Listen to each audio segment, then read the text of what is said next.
Hey, We're in the winning business. If you you ain't ain't winning, you ain't got no damn business up here. One love, baby! Yeah!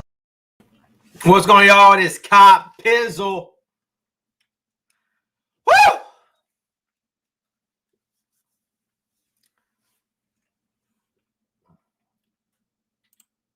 We're so close. We are so close. So I'm going to put the link to the stream. Some of you guys want to come on here and chat with Pizzle and I, talk a little Giants football, talk about the upcoming season. You're more than welcome to come and do that. I want to have some opening remarks though about just some things that's been going on. So,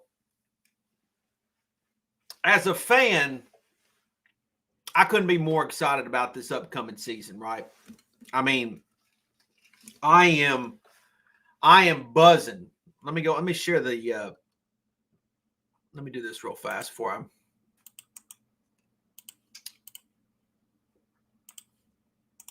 the link to the stream. Feel free to come on in and we'll talk some Giants football. As a fan, okay, couldn't be more excited about the upcoming season.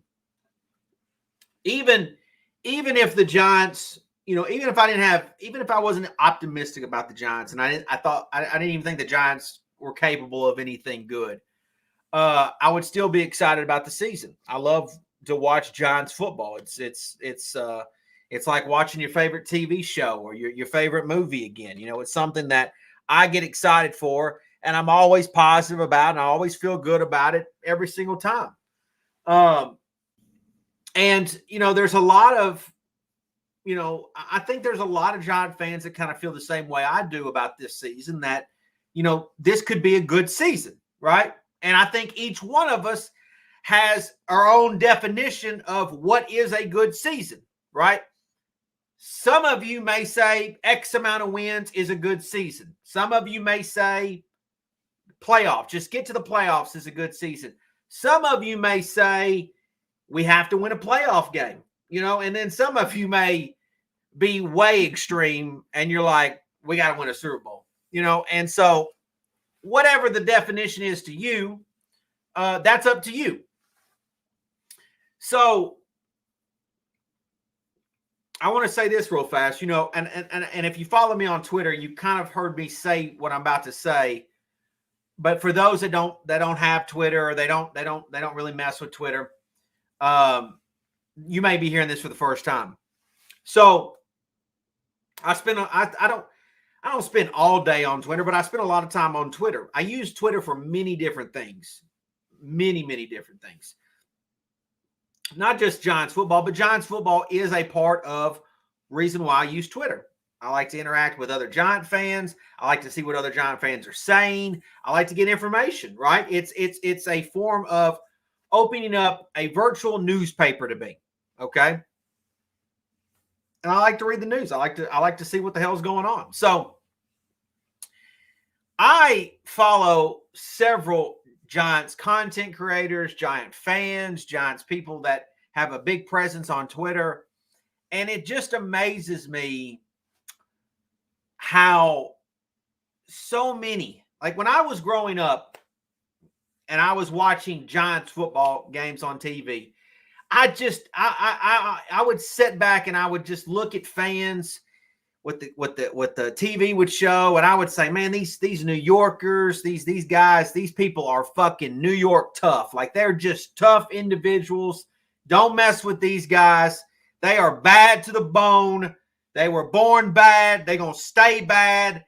Just New York tough, right? Like that was the what I had put in my head. As I've gotten older, Twitter, of all places, and some cases YouTube, has shown me there are so many soft Giant fans out there. Oh my goodness.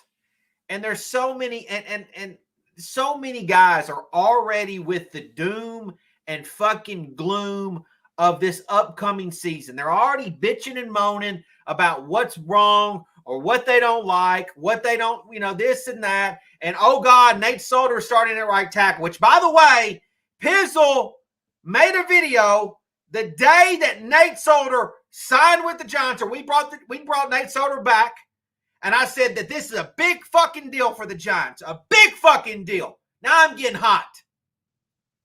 It's a big fucking deal, like a great thing that Nate Solder is going to be on this team. And I had people commenting, ridicule me. I had crackhead Bobby down in Florida living in a fucking trailer park telling me that I was a class clown idiot for thinking that Nate Solder could have any value to this New York Football Giants. Fast forward to week 1, Nate Solder is your starting right fucking tackle.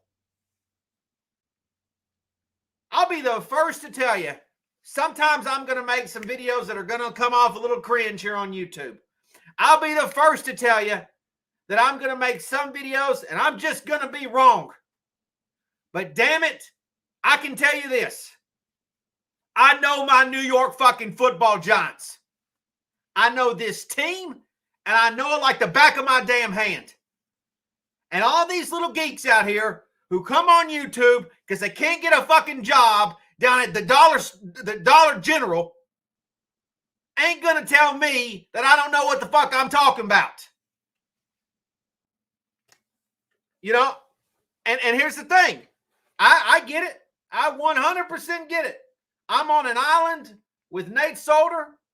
If Nate Solder fucking sucks on Sunday, guess who's got to answer to that? Pizzle does. But guess who's okay about that? Pizzle is. And this is what I'm saying is, like, instead of being doom and gloom, how about have some fucking balls and say, yeah, this is a good thing. Let's make this happen. And I will stand on this island. I will stand on this island and say that this is gonna be a good thing. Instead, we get the same geeks that do it every single damn offseason, every single damn training camp. They tell you that Evan Ingram's gonna be good this year. Wrong. They tell you Sterling Shepard's gonna take the next step where he's gonna be an elite receiver. Wrong. I don't hate Sterling Shepard like I do Evan Ingram. I want Sterling Shepard. Like Sterling Shepard, I want to see him do well, but you can't bet on it. You can't bet on Sterling Shepard. You can't. That's just facts. And Evan Ingram is already fucking hurt. We ain't even played a game. And it's like, I don't get it. I don't understand it. This new wave of YouTubers and Giants people, they come here on YouTube, and all of you, so many people out there, they just eat it up like Zeke, so gullible, so damn gullible, and you're like, what are you guys taking? What are you guys even considering here?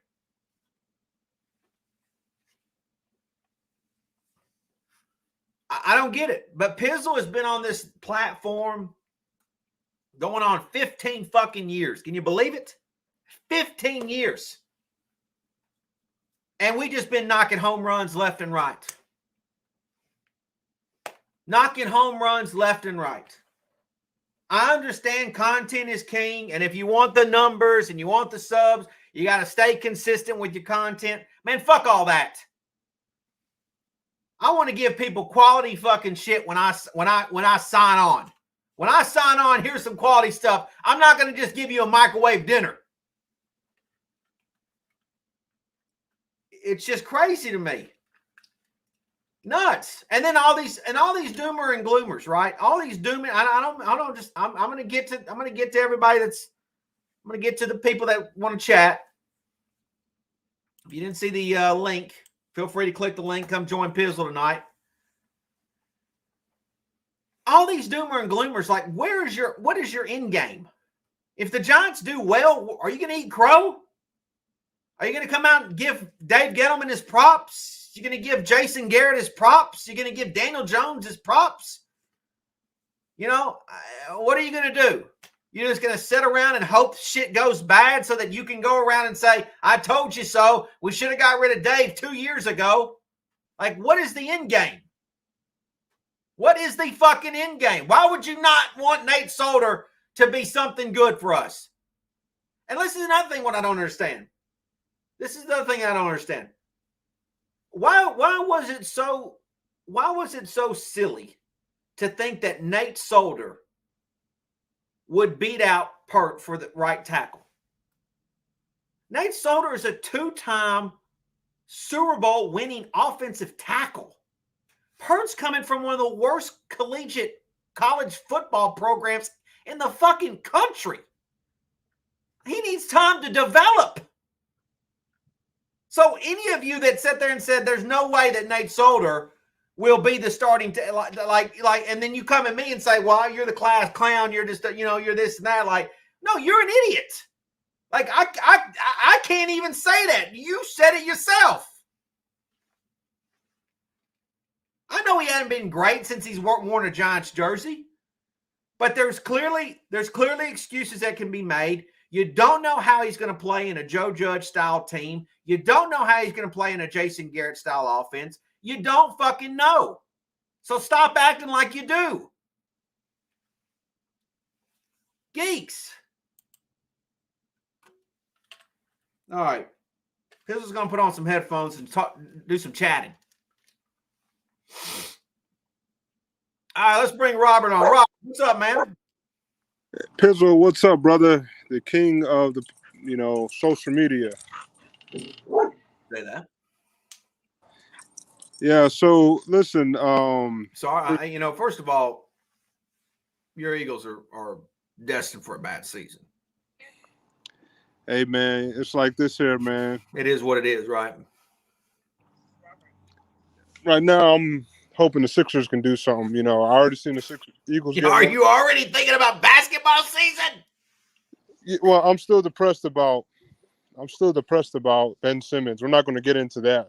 Okay. He contributes to my drinking problem. That's a whole nother story. Okay. But football, I think the Eagles going to have an exciting year. But I think it's no way. Time will tell. Let me ask you something. Okay, if like you're trying to sell me the Eagles, let's say you're a car salesman, tell me what I should buy into the Eagles that is actually exciting. I mean, don't give me that Lord Brunson hurt season bullshit either, because there ain't nothing exciting about hurt season. Okay. Well, give me something. Sell me something that I should be excited about watching the Philadelphia Eagles. Okay, so what kind of car are you looking to get into? That's the question. I'm a Maserati. A Maserati? Okay, so I might not. I'm gonna be honest with you. I'm gonna keep it a bill. That might not be your type of car. Now we do. What kind of car are the Eagles gonna be this year?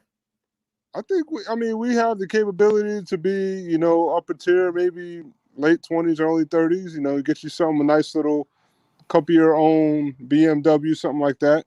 But see, y'all gonna be an F-150.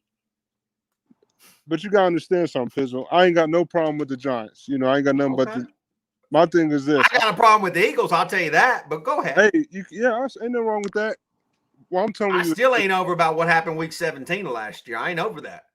Well, that's above my. You just need to get over that. Well, I'm not over that. Yeah. Well, that's above my pay grade, brother. You know what I'm saying? Okay. I remember when y'all used to crack our head when y'all had Danny Cannell and y'all won 8 in a row. So I'm telling my age a little bit. I'm telling my age. But what I'm saying is this: I want to address the situation about you and Bobby. Are y'all straight? Everything cool? Bobby's a big goof. Like, no, I know. I know. He needs to. I tell you what, if Bobby came on Pizzle's channel and bent the knee, then we could be cool. I don't know if that's going to happen, man. That's like seeing the Cowboys. Be easy for him. Are you a big Bobby fan? I don't mind him. I mean, I don't mind the Giants, man. My problem is the Cowboys, man. Like, I live in Texas. Every year, right now, all I'm hearing is Super Bowl, Cowboys Super Bowl. Well, I mean, that's Cowboy fans. Every year I hear it. That's why I don't have a problem with no other team in the NFC East. That's just me. Of course, I love my Eagles, and I'll be real. I'm not expecting too much. I'm expecting maybe some exciting football, but I'm not going to lie about it. I think it's going to be either y'all or the Redskins who's going to win the division. But okay. I think some people are a little higher on the Redskins. Well, fuck, I don't even know what we don't even call them Redskins. I think a lot of people are really high on the football team, and I don't understand why. yeah, I don't get it. I don't everybody's personally get it. everybody's saying the Cowboys are going to win, and I get sick and tired of hearing it. I think I would buy stock in the Cowboys if I knew their defense was going to be good, because I think offensively, if Dak stays healthy, I think they've got a chance to be good offensively. I mean, they've got stud receivers. I mean, CeeDee Lamb's a stud. Cooper's a stud. I mean, Zeke probably, doesn't have as much time left as I think some Cowboy fans think he does, but he's still got a few good years left in him. And it's still good quality years. He looks like he's came into this season a lot better shape than he did last season. So I think Zeke is going to be a better player this year. I don't know what the status is with their offensive line. I know they've already got some COVID issues with Martin. So obviously, I don't think that they have that potent and big time offensive line that they've had in years prior. But I mean, I think offensively they can be really good, but it all comes down to how good their defense is. Look, you mentioned something about a car earlier, right? All About right. who? A car earlier. The Cowboys are like that nice Maserati with the crappy engine, okay? Accident waiting to happen. Better have good insurance. Yeah, they're like that BMW, but you can't find damn German car parts for it. Yeah. You can't find parts for it. Yeah. Look, well, I mean, I'm really. I think the Cowboys are a fascinating story just within the NFL in itself, because they draft every one of their draft picks was on defense, every one of them. So they tried to address that. And is Dak going to take that big next step? What's he going to be? So I think they're a fascinating story. I think tomorrow night is a big tell on how good they'll be this year, because obviously they're playing the Super Bowl champs. If they go out and beat the Bucs, then obviously you gotta look closely at the Cowboys. But they go out there and get their ass whooped, then people are going to be saying, well, this is the NFC least again. Yeah. Well, and the Cowboys are leading that division in some people's eyes. Like I said, I'm gonna end it on this. I know other people got to come along. Cowboys, I predict, will win tomorrow. This is what's going to happen. Oh, shit. Okay. Now they're going to say Super Bowl. Watch. Okay. Well, yeah. Then comes the critical moments in December, and it'll come down to it, and they'll choke and miss out on the playoffs. That's what's going to happen. And I predict either you guys or the Redskins are going to win the NFC East, and whoever wins is going to make a nice run, because both y'all's teams are nice. So. Okay. But anyways, best of luck, brother. Always good hearing from you. I appreciate you coming on, Robert. I look forward to the Giants and Eagles games this season. And what's your prediction? Give me your prediction about the Falcon game. What do you think the score is going to be? Oh my gosh, I'm not sure, man. I mean, I don't know what the Eagles are. I mean, I like to get a win, but I'm gonna go ahead and say. I don't know what we got. We got weapons on offense. I'll go ahead and say 27-23 Eagles. Okay. All right. Well, I appreciate you doing me, Robert. All right, brother. Take care. Take care, man. I want to say this real fast about the Cowboys, because I watched the Hard Knocks season, and I don't want to spend a whole lot of time on it, but I don't hate Jerry Jones. I really don't hate Jerry Jones. I obviously hate the Cowboys, and I hate their fan base, but I don't hate Jerry Jones. I'm going to tell you right now, I would be Jerry Jones 2.0 if I owned a National Football League team. If I owned the Giants, I would literally do exactly what Jerry Jones, and everybody would bitch about how I need to get my hands off the damn team. But I don't know how anybody honestly hates Jerry Jones, because I think every one of us would do exactly what he's done with the Cowboys, and be a hands-on approach. I was sitting there watching the last episode last night of Hard Knocks, and he is literally, they're sitting there talking. He's in the meeting rooms talking about who they're going to cut and who they're going to keep. And it seemed like he had the final say. And I was like, damn, I would probably be doing that. Like, so I don't see why people hate Jerry Jones. Like, I think he's just us. Oh, I think he's a fan, and, he's got this awesome privilege, this awesome access to his team. And I have to respect the love and passion that he has for his team that he owns. And I think all of us would act that same way. So moving on here to Brett. What's up, man? Brett.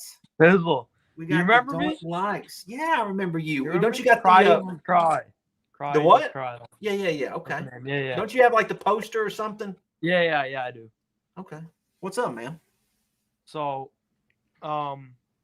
first of all, you're right about the Nate Soldier thing. What part am I right about? It's like the Bobby thing. I think it's hilarious now because Bobby's like shitting on that whole idea.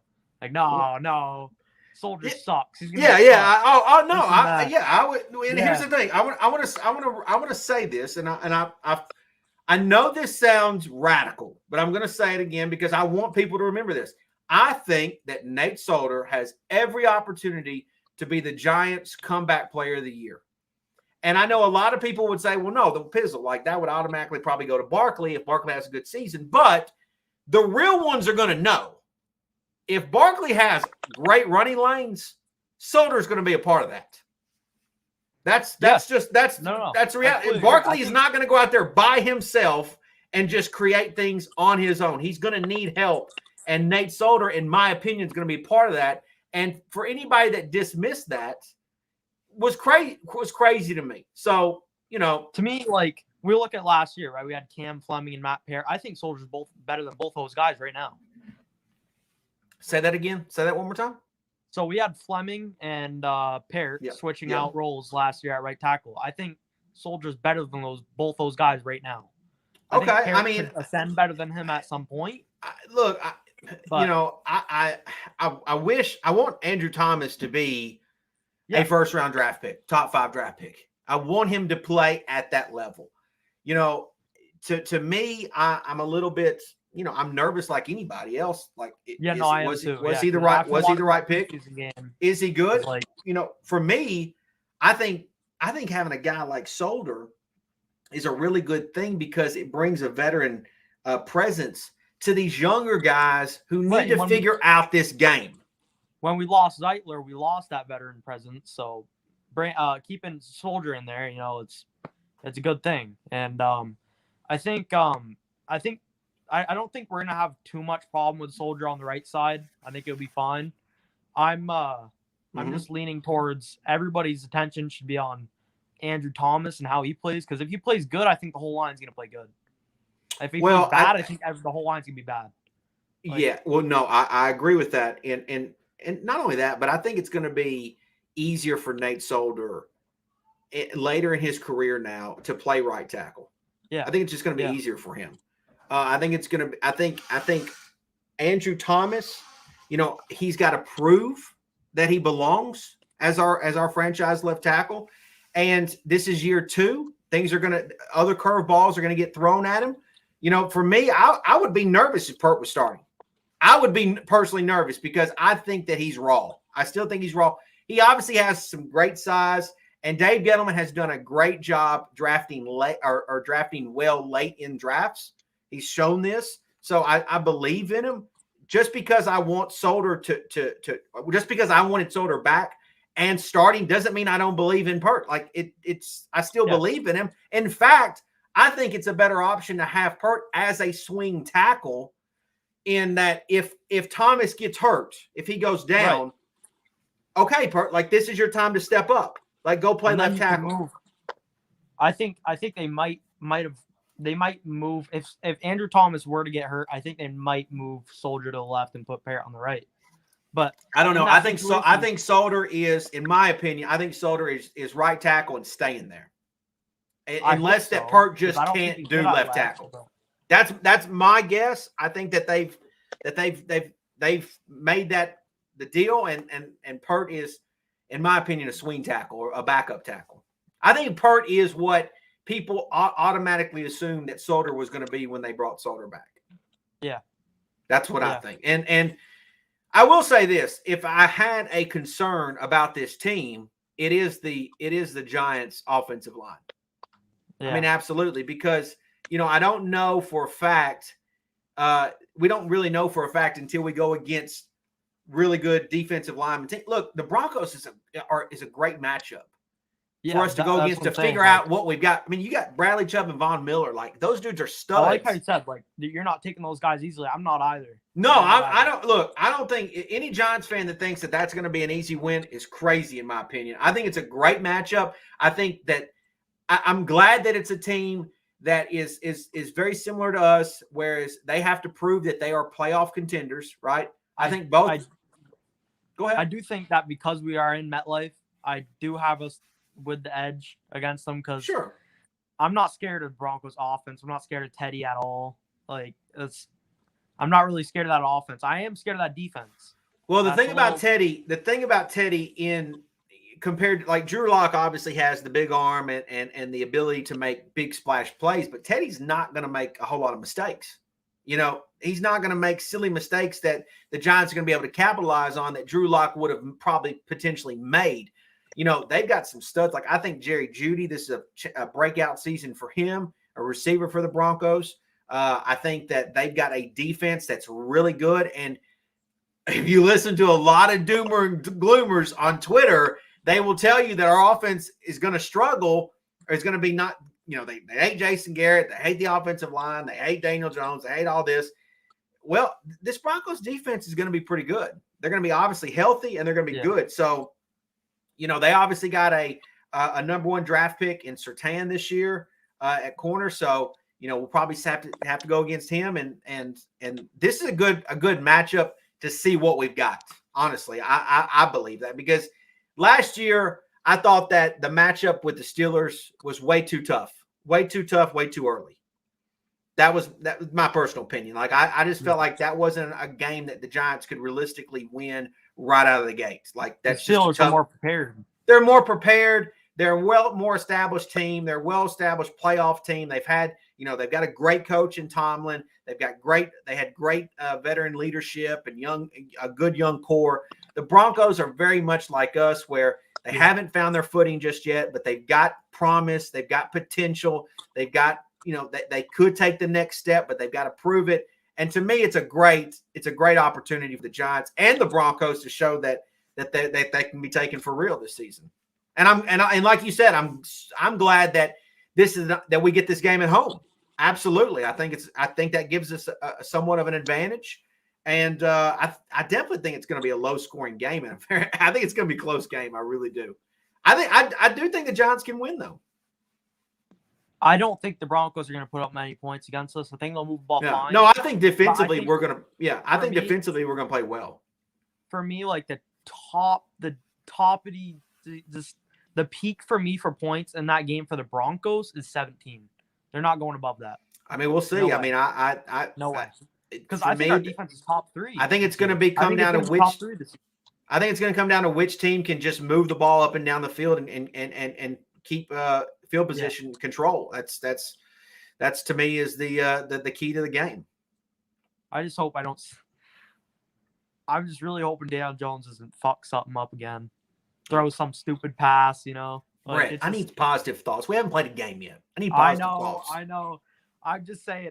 That's what I'm looking for. If Daniel Jones just takes care of the ball this game, I think we'll win. All right, Brett. I appreciate you joining me, man. Turn some damn lights on, okay? Turn some lights on. LED. Okay. We're setting the mood, huh? We've got instead of the red light district, we've got the blue light district over there. Okay. Yeah. All right, Brett. Thanks, man. Thanks for joining me. Oh man, Brett. I'm gonna get to. So I got Big Blue in the Bronx, but I just want to get this shit talking over with. Go ahead, Chewie. Say what you got to say. What's up, Cop? What's up? You ready for your rematch? Man, I am ready for my rematch, but I will say this: Madden's terrible this year, isn't it? Oh my God! You gonna blame the game now? Is that what you do? I'm not blaming the game. I'm more than happy to give you a rematch. I mean, let's face it. You and I both know I won our first matchup. Oh my God. Theoretically, the judges gave you the game. We know this. Cop, if it was a fight, you went home with the busted up face, but the judges gave you the decision. That's what happened, Chewie. That's just what happens between Cowboys and Giants. We own you. We own your asses, Cop. You know this. Are the Cowboys going to win the division this year? Yes, we're gonna win the division this year. No, you know who's winning the division this year. We're gonna take that shit easily. No, stop. We're gonna take that shit easily, Cop. Stop, man. You sound like Mark Holmes right now. No, don't do that to me now. You don't sound do that like to Mark me now. Holmes right now. You been watching Mark Holmes videos?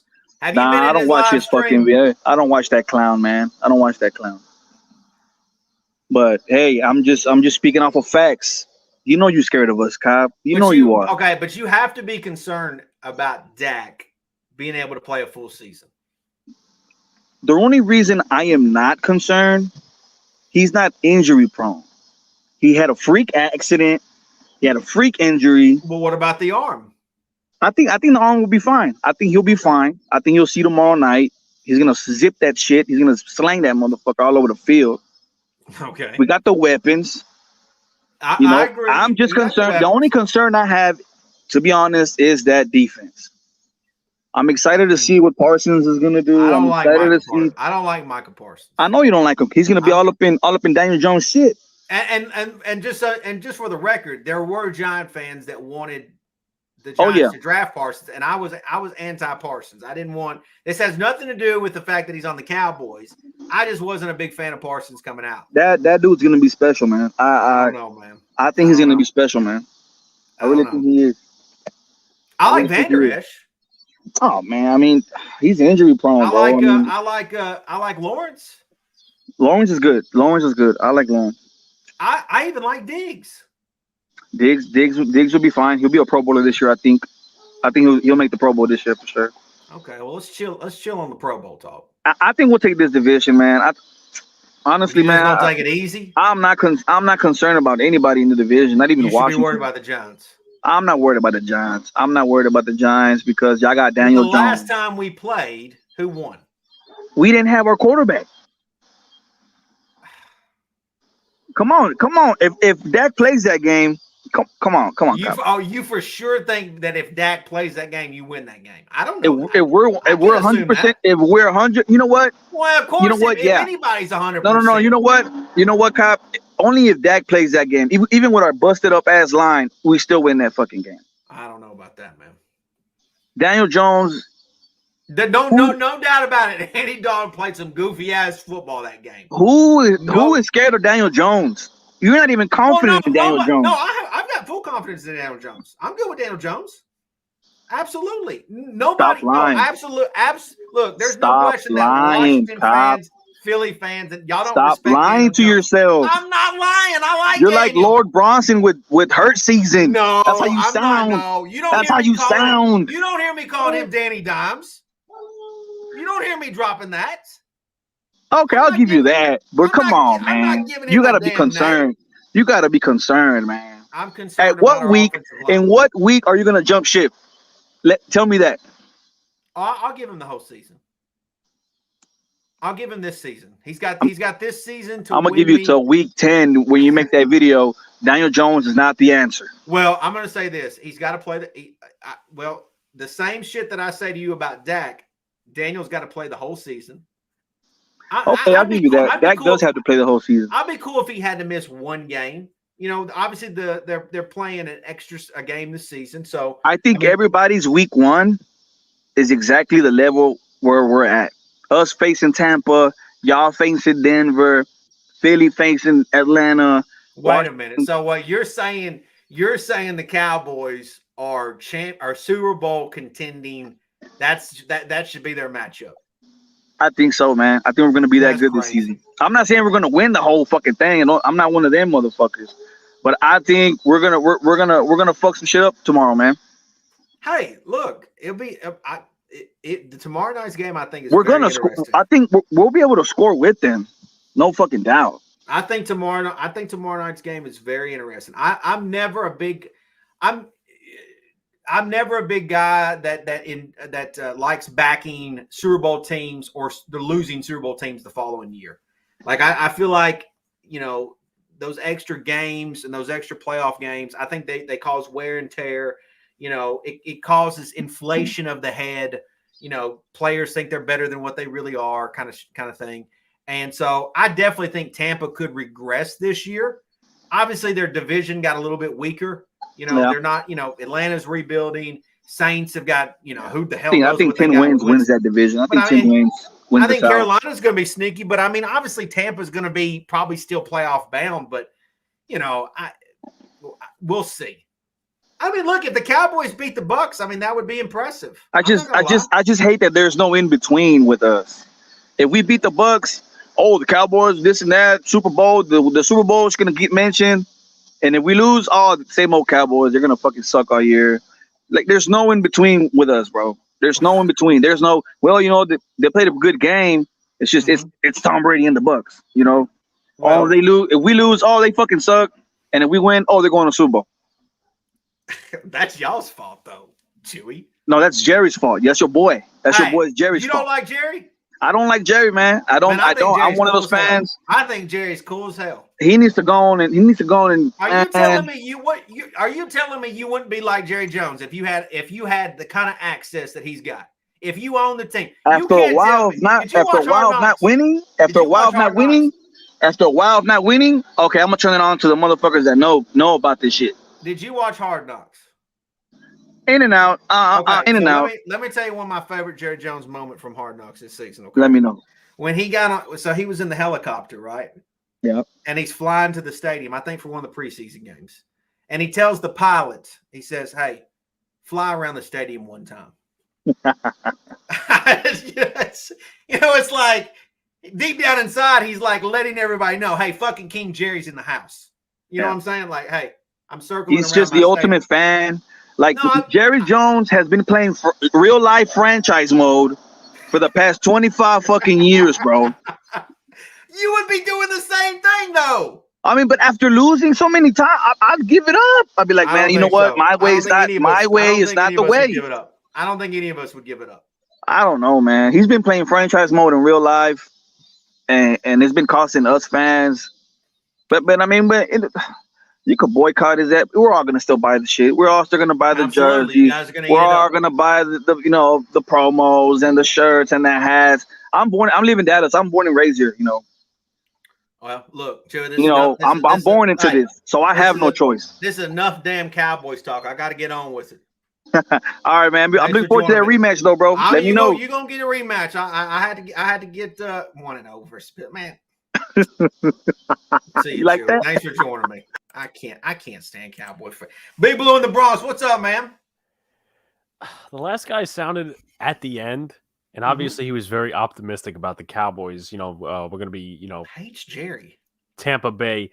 I'm like, now he hates Jerry, and he's talking about boycotting stuff. I'm like, sounds like a Yankees fan. And obviously, last time I was on here, you made that comparison. I'm very anti. I hate to say it because I know a lot of Yankee fans are Giant fans, but Yankee fans are literally Cowboy fans. They literally are. They're the same. They're the same person. It's not just the fans. I think it's the expectation. And then, because I could even tell winning the World Series. They're always. I could even tell you, like, if it wasn't for a couple of days ago on that 13-game winning streak, people were like, "Oh, we're going to be the best team in the AL." Now we're even losing 1-0 as I'm watching the game, and that's probably going to be 3-0 because we're losing the Blue Jays here. Now it's season over, done. We're not doing anything. Yeah. So it's burn the boats. It's bipolar is what it is, and I've tried really staying consistent.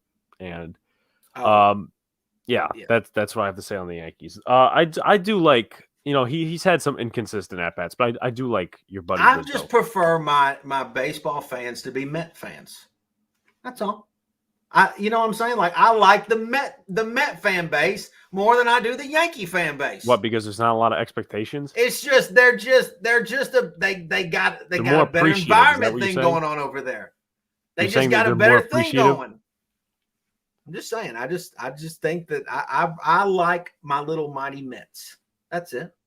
No, I could definitely understand your thing there. I mean, the Mets. I will say this: I loved not to take it off of football, but the Field of Dreams games. The game. Oh yeah. I mean, how awesome was it to watch the Yankees? The intro dropped a turd on.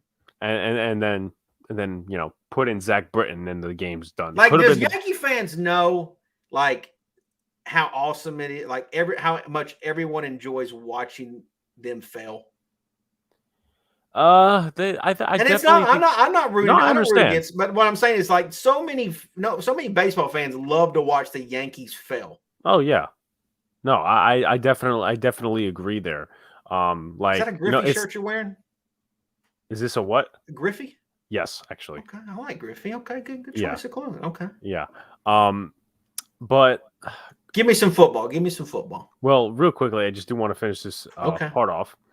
But I definitely do see that. And it doesn't really, like, Giants hate, that gets to me a little more because we don't have expectations. We're not the Steelers out of teams, from the outside, especially with the fantasy geeks, that really pissed me off. But in terms of the Yankees hate, this is every season with the Yankees. So Embrace it. I'm just prone to it. Embrace it. Embrace it. Embrace the hate. I'm just prone to it. So Nate Solder's the starting right tackle. Let me give my thoughts on that because I shared my thoughts independently with you. Okay. And here are my full thoughts. And this is obviously to anyone out there as well. Shout outs to Nick DeWick. He actually approached me at FanFest. I love Nick DeWick. Nick DeWick could be a future tackle for the New York Football Giants. Listen, there's always a possibility, right? That's a big boy. Yeah, very tall. Very tall. I think I even complimented him. But here's what I think. If he is, I hope he gives me some access one day. Okay, yeah, like season tickets or something. Yeah, like just give me on the sidelines. Yeah. Help him. Get you a job like a water boy or something. Yeah, like that. I'll give him water. Yeah. In terms of this, like Matt Parrott, I wanted him just personally to start. Okay. I'm really taking this optimistically, and I know a lot of people are on the doom and gloom about it. Matt Parrott obviously was picked as a third-round pick last year. Developmental, raw, whatever, takes time. A lot of people wanted to see him as a starter this year, sure. Is it the greatest thing in the world that Nate Solder's a starting right tackle? No. But we can't just be saying, oh, we should have picked Slater. Well, you haven't even seen them on the field against, rushers. Like, obviously, against the Patriots, that was a different story. And the O-line didn't look too good, but, where this is legitimate snaps. This ain't just, starters one half, basically backups the other. So I want to see what they do in game action. Obviously, they're probably going to have that rotational system. As I talked to, I think it was Paul Dottino like 2 days ago. No, it was actually yesterday I talked to Paul, and he said that they're likely doing that rotational stuff. A lot of people don't like him. Honestly, I'm clueless as to why, but, Paul? Paul. Yeah, I like Paul. Paul's cool. Yeah, a lot of people think that, from what I heard, I'm not trying to quote anyone specifically. From what I heard, he's too much of a cheerleader. From what I hear, there's nothing wrong with that. I don't understand why. I don't know why everybody all of a sudden it thinks it's not cool to be a fan. It's like, what is the problem with that? Like, it's okay to be a fan. It's okay to be biased. Like, I don't understand when all that started. I used to come on YouTube and everybody was super damn biased. Like, that was just what you did. You just were biased. Now all of a sudden it's like people are like, no, I'm not a fan. I'm a realist. And it's like, shut up, geek. Like, no, you're just a fan. Like, just be a fan. It's cool. It's okay. There's nothing wrong with it. I mean, Paul, I've tried, even though I kind of beat on them a lot. I've tried getting some reporters on my channel. Paul's the nicest guy I've been around. Okay, understand this too. Paul is also probably somebody who has amazing access, right? And has probably made friends with players, coaches, whatever. Like, these guys are their friends. Like, he wants to see his buddies, his friends, the people he's met. Like, he wants to see them succeed. Everybody would be like that. Why would you root against the people that you've encountered and enjoyed conversations with? That doesn't make any sense to me. I don't know. I mean, once again, I'm just quoting probably people. I'm not quoting anyone specifically. But back to the Pert subject. I don't want to rush him onto the field. And I know people are saying, well, you should give him snaps, full game time. And I understand that, but you shouldn't rush him onto the field when people are going to be still complaining when it's, he's dominated by Bradley Chubb or Von Miller. You don't want to see that. even though it's possibly a step in the development, because, we saw that Parrott struggled against Bryce Huff out of all people against the Jets. He struggled in the Pats game. He struggled all camp. And I understand, once again, the viewpoint of the opposite side saying, well, he needs to get snaps. But I think we are not even close to the point where we got to say, oh, we should have drafted Rashawn Slater. I'm not to that yet because he's not been on the field for enough snaps, A. B, he's a developmental prospect. C, if we're throwing the blame on Gettleman, it has to be Googs, it has to be Judge, it has to be Sale, it has to be Pat Flaherty. Because the way I think about it is, Gettleman obviously buys the products, Joe Judge cooks them. If you have an oven, for example, that, or a microwave or whatever you want to call it, and it takes a little longer to cook, and people are like, well, I'm hungry. I'm hungry right now. I want it now. Okay. They're going to be like, well, the oven only it takes so long to, but that's kind of like with Matt Pear.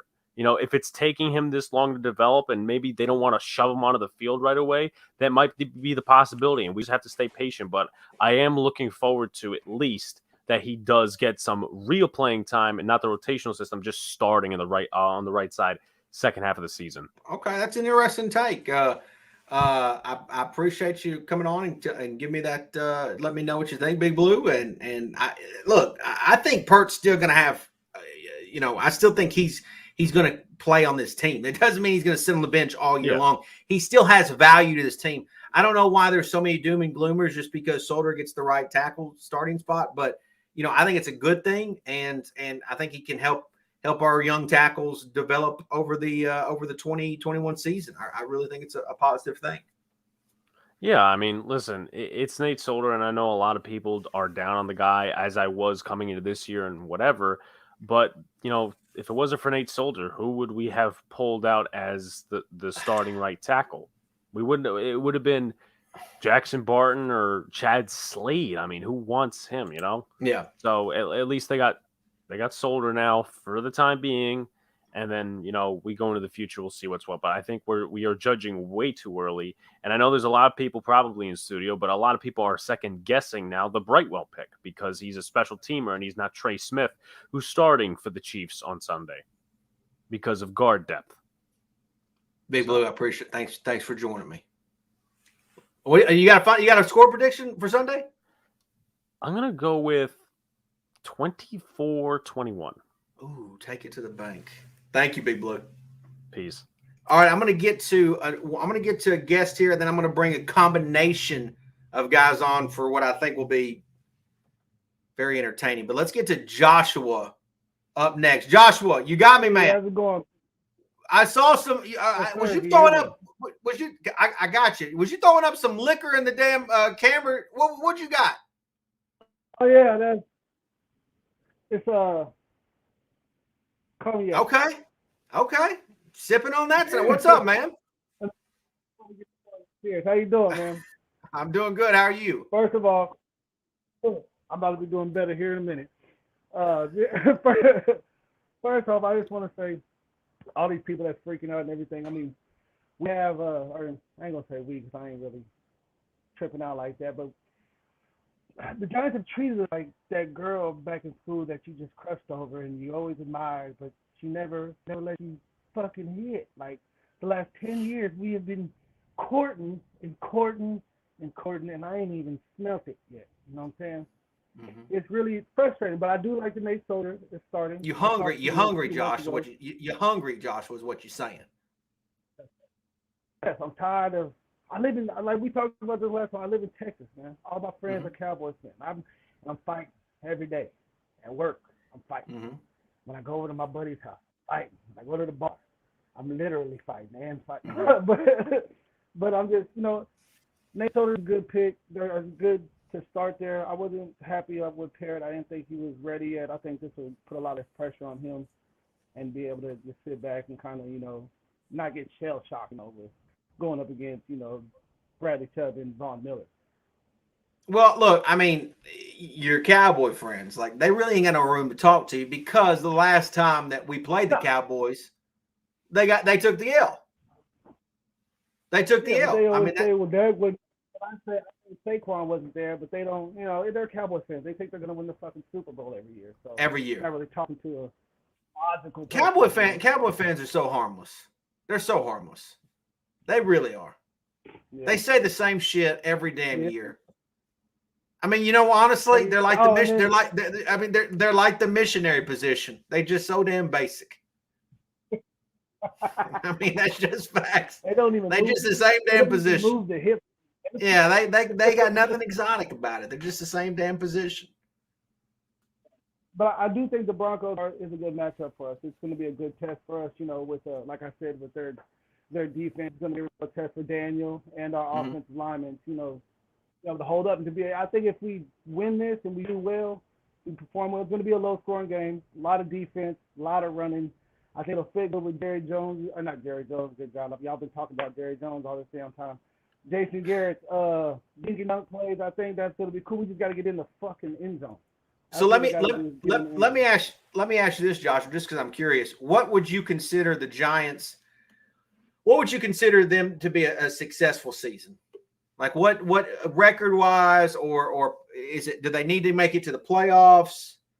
What is it that? What do you consider a successful season for the Giants this year? Oh, we need to know what's the jersey? Is that a Tiki Barber jersey or a Jabril Peppers jersey? Don't like this one. Hold on, I'm gonna twist it around for you. Hold on. Could be a Kenny Phillips jersey. Oh, it's Tiki! Whoa! I wasn't expecting it. I'm a Tiki guy. I know it is. I know. That's why I put the shit on. I got like 4 or 5 jerseys. Holy shit! That came out of nowhere. I've been looking for a Ron. I've been looking for a Ron Dane jersey, but those are real hard. Those Tiki and Ron Dane years to me were a lot of fun, man. They were a lot of fun.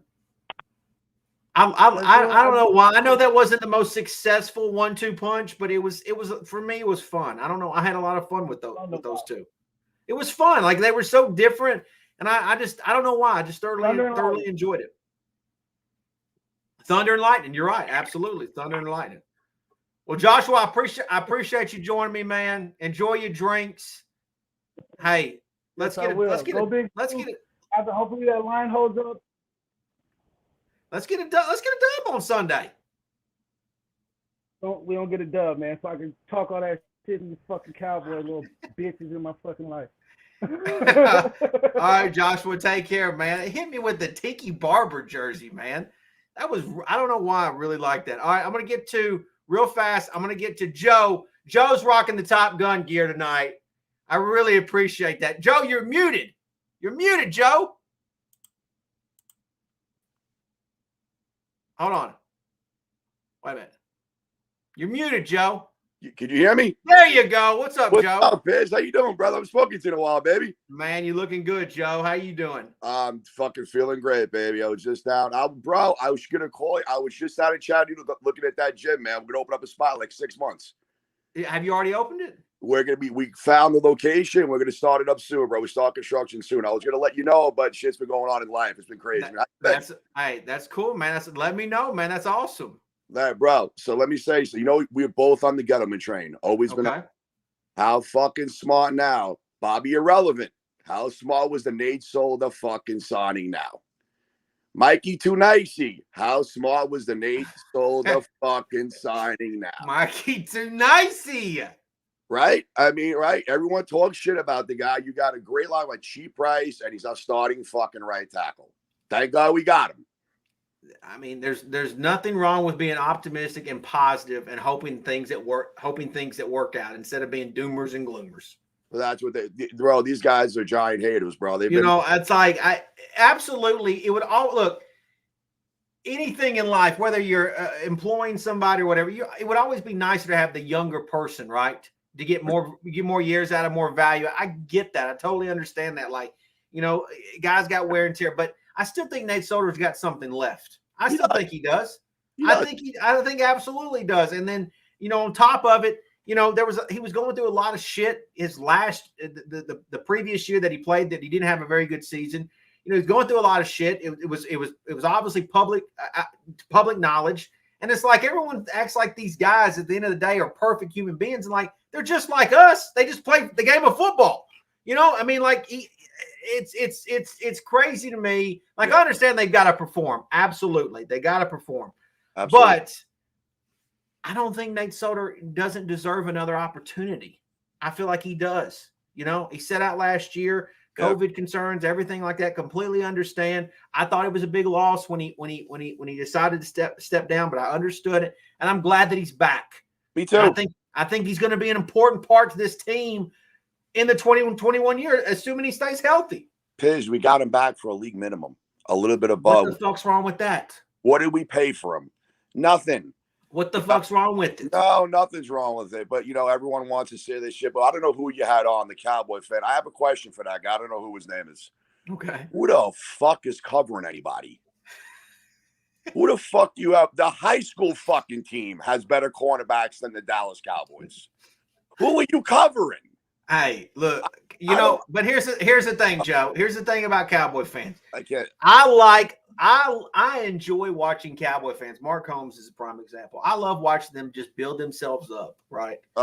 And then just watching them just fall. So they're like that guy that's on the job site climbing the ladder, and his ass is going to fall because the damn ladder's not fucking hanging right, and the damn thing just tips over, and his big ass is laying on the ground, and you tried to tell him the ladder wasn't fucking right, and now he's all fucked up on the ground, and that's Cowboy fans.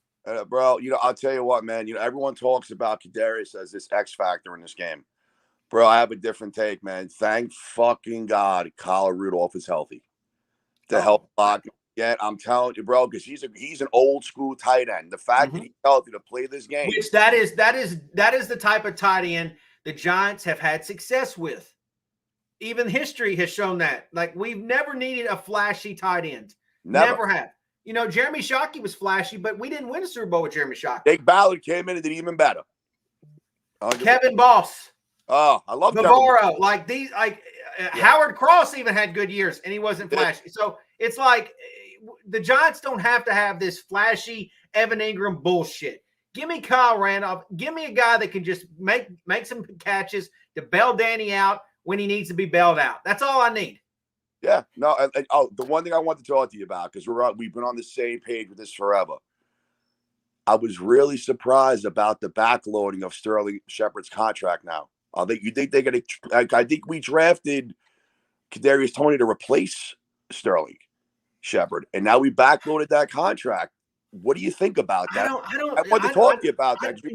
I think a lot of people see this is the problem with assuming, right? And this is the biggest problem I got with sometimes content creators, because just because a move happens doesn't necessarily mean that somebody else is out of here. That doesn't, just because, look, I will be the first to tell you that I love Sterling Shepard. Got the dog, maybe. He's got the dog in him. I mean, Sterling Shepard will run his ass down the field and make that extra block if he's able to. That's what I love about it. It ain't the catches. It ain't touchdown. It ain't yardage. It's the fact that I know he's going to bust his ass down the field and make that extra block. That's what I love about Sterling Shepard. He's an old school receiver. And the fact is, he's very much like a baseball player who, he's talented, but he always gets hurt because he plays hard. Yeah. And that's Sterling Shepard. It's like he's honestly his worst enemy because he plays so damn hard that he ends up getting hurt. Concussion, right? He's making those impacts and getting concussed, right? Yep. So, end of the day, I love Sterling Shepard. I don't think drafting Toney necessarily was about replacing Sterling Shepard. I just don't. I don't believe. I honestly don't believe that. I think if anything, I think what this was Dave Gettleman attempting to give as many possible weapons to Daniel Jones, because if the Daniel Jones boat sinks, Dave Gettleman sinks with it. Out of here. That's, so Dave Gettleman is going to Kadarius Toney, in my opinion, is an insurance policy so that if a guy like Shepard goes down, you can come right in and keep doing good things so that my ass stays in my position at my job. Yeah. Because if Sterling Shepard goes down, if Kenny Golladay goes down, and Daniel Jones has a bad season, Giant fans aren't going to make any excuses and say, well, we didn't have so-and-so. They're going to say, get him the fuck out. Yeah. That's the reality, because Giant fans don't want to make excuses anymore. And I get that. I completely understand that.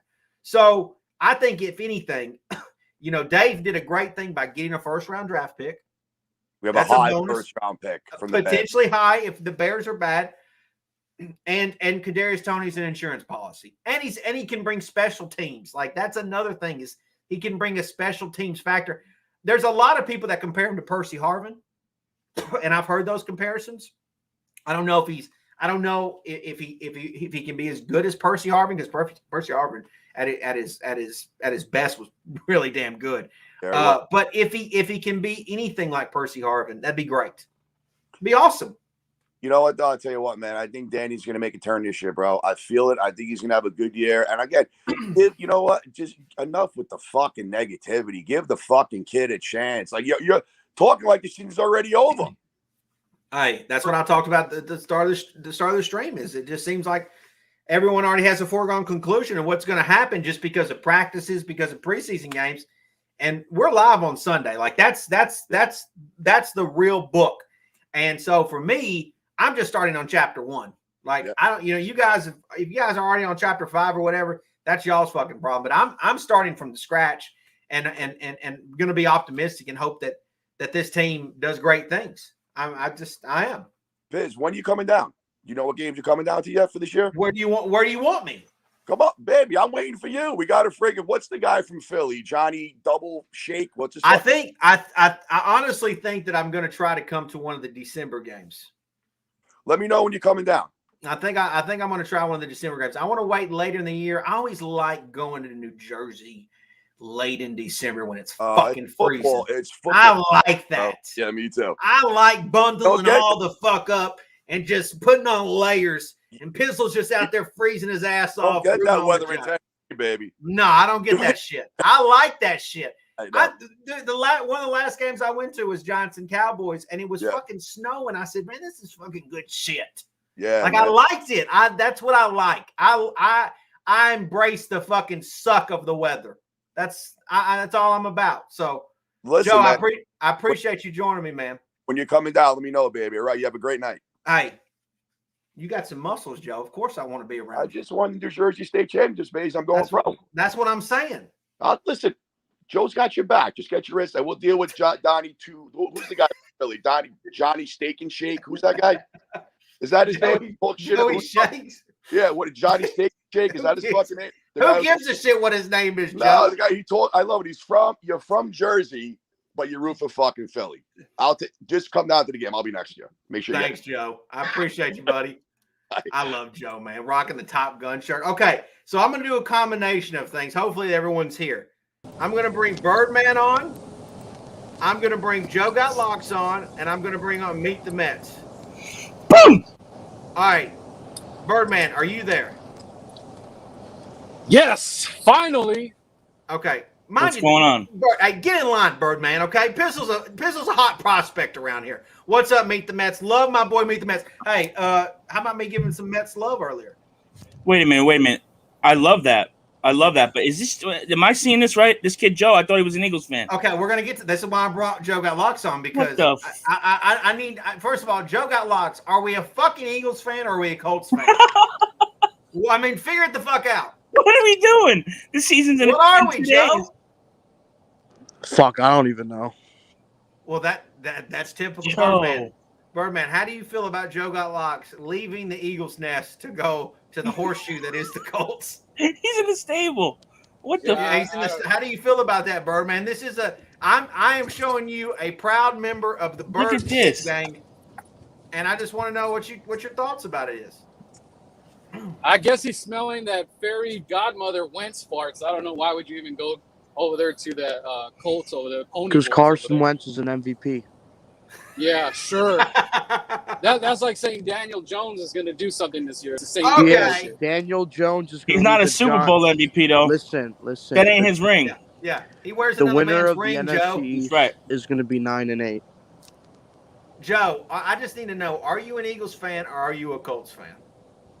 Get off the train, Joe. I can't answer that question right now. now. Then you're not an Eagles fan if you can't answer it. I can't stand this two-team and shit, Joe. It's this younger generation. They have no fucking heart. I don't understand, Joe. You got to make a decision right here, right now. It's Colts or it's Eagles. You're supposed to be loyal to the logo, Joe. Yeah, loyal to the logo, Joe. The hell's the matter with you? You're going to follow a man who wears another man's ring? I mean, I get it. It's the Eagles. Nobody likes the fucking Eagles. Yeah, Not even nobody Eagles wants fan to like be an Eagles fan, Nobody Joe. wants to be an Eagles fan. Yeah, somehow along the line, you get fucked up and you end up being an Eagles fan. Nobody wants it, though. But you still got to stick it out, Joe, and take your ass whooping like a man. You made your bed, Joe. Fucking lie in it. Reach down and grab your sack, boy. Yeah, what you Joe. gonna choose? Put it on the table. What is it going to be, Joe? Put it on the table. Are you or are you not the father? Not the father. Well, Joe, you need to get the fuck out of here then. Figure out what your shit is, then come Why to me. can't we talk NFC East though? Because you're not a fan. You're not a fan. You're an AFC South fan. But let's talk about let's talk about the Eagles though. I can still talk about the Eagles. Let's talk about the Eagles. Nah, just go get your Carson Wentz tattoo and that little My Little Pony tattoo. Kick rocks, man. All right, since you're not an Eagles fan, Von Miller is gonna absolutely destroy Daniel Jones week 1. That's a loss for the Giants. Joe, you've said a lot of stupid shit and none of it's locks. we got better pass rushers in our own division. None of it's We locks. handled them Joe. bitches last year, so Locks. None of it's locks. The Denver. I think the Giants are gonna go 4-13. Shots the hell's fired. wrong with you? Shots fired. I think the Eagles are gonna go 7-10. I think You think the Eagles gonna be better than the Giants? You know what I Yeah, think? I think Carson Wentz is going to What play. I think Carson Wentz is going to play 3 games this year. That's what I think. Okay. I think the Giants are gonna You're be going to love 4-13. all 3 of them. I think Washington's gonna be 7-10. The Eagles are gonna be 7-10. And the Cowboys are gonna be 5-12. You're smoking crack, kid. You are smoking. That's this, ladies and gentlemen. This is Pennsylvania. This is Pennsylvania education here. Yeah, I just wanted to bring Joe on for just a hot minute. You're ruining the vibe, Joe. So he can literally like Joe just kills himself. Like he literally just kills himself. I mean, he really does. All right. Jesus Christ. So Birdman, so I had to bring you on with my boy Metsy here. That's all fine. You gotta change Let me these make boxes. let me make a quick point because Cop, you've been dissing Jalen Hurts, and I finally figured out. Before you say anything, where's your little goofy ass friend that's always knocking on my door on Twitter? Which one? Is it I don't know. He's got the lisp. Shucks like this. And where's he at? He's got peanut butter on his tongue. Send him a tweet right now and say. No, you send him a tweet. You send him a tweet, and you tell him he can come hang out with Pizzle's channel. I'll let him on my channel. He's been knocking on my door. Tell him to come on over right now. He chucks like this. I can't do it because I'm driving, fellas. But I wish I could. Well, that's okay, Birdman, because I don't think Meet the Mets and I give a damn if you crash your vehicle. No, we don't. The world needs less Eagle fans. You better not lose to the Falcons. Well, there is a Giants fan right ahead of me, so it wouldn't be. I'll take out that Giants car. Anyways, right in front of me, so Eagles are going to win 4 games this year, right? Oh, Jesus Christ! All right, listen. I figured her out, Cop. The reason why you do not want Jalen Hurts to succeed is because you're scared, because you don't want that to supersede Daniel Jones, because you know Daniel Jones, if he sucks, he is on his way out, and you guys are hitting. And we got 2 first-round picks. We're in the driver's seat, Birdman. Once again, that is your fear. That is your fear right now.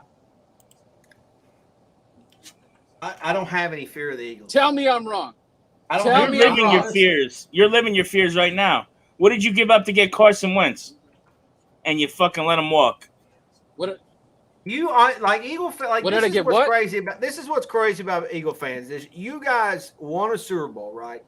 Which great for you guys, right? Sucks for all of us because we loved laughing at you for years by saying no Super Bowls. So you finally popped your cherry, and you didn't know how to handle the success of it all. They couldn't build on it. You couldn't build on it. Like you couldn't like the Giants. We won a Super Bowl.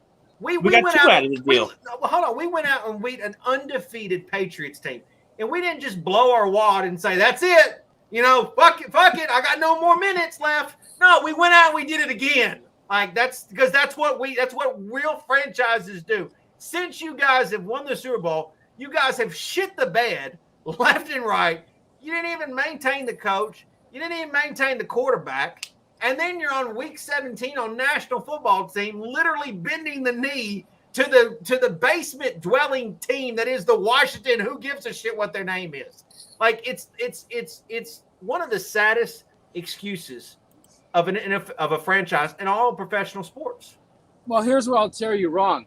You would be correct if we didn't have that soft serve Carson Wentz. No one called that this much pressure of a backup winning a Super Bowl Lombardi would break his heart, break his feelings, and not only that, he broke his back the following year, and he just never redeemed himself. And you know what? I'll give you guys credit because Eli Manning really never, even with all the shit talking and all that stuff, Eli Manning never buckled under the pressure. I'll give Eli Manning that, even though he lost plenty of games to prove, even to the Eagles. But I give it credit where credit is due. Eli Manning never buckled. But that lowlife, Carson Wentz, was so hurt that he took his ass out of Philly because he could not handle the pressure. Yeah, Doug Peterson, whatever. You built a statue for the backup quarterback. Yeah, but have you seen what are you fucking talking about? Ruined him. You ruined them. Yeah, but that statue, I mean, you guys are acting like it's a statue. Did the Giants go and build one for Jeff 13 feet tall? No.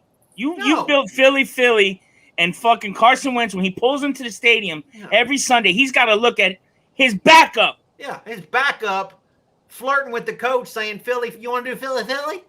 And then they send Nick Foles out the fucking door. They send him to Jacksonville. We're trying to build men here, not pussies, okay? We're trying to build men here. Well, you're doing a bad job. You're doing a really bad job. We're doing a bad job. What about Look at your receiver. I honestly built like a 14-year-old girl. We're doing a bad job, and Joe Judge is lying. His job is on the line right now, and we're doing a bad job? No, he's not. Bullshit. If he sucks this year, you guys he's on the way out.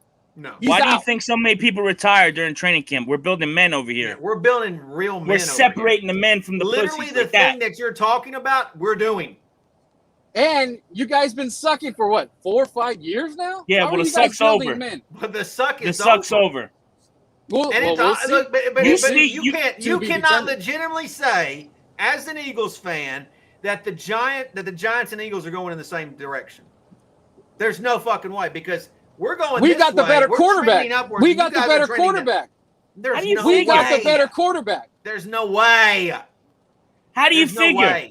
Dude, your quarterback threw 11 touchdowns 3 years in. Give me a break.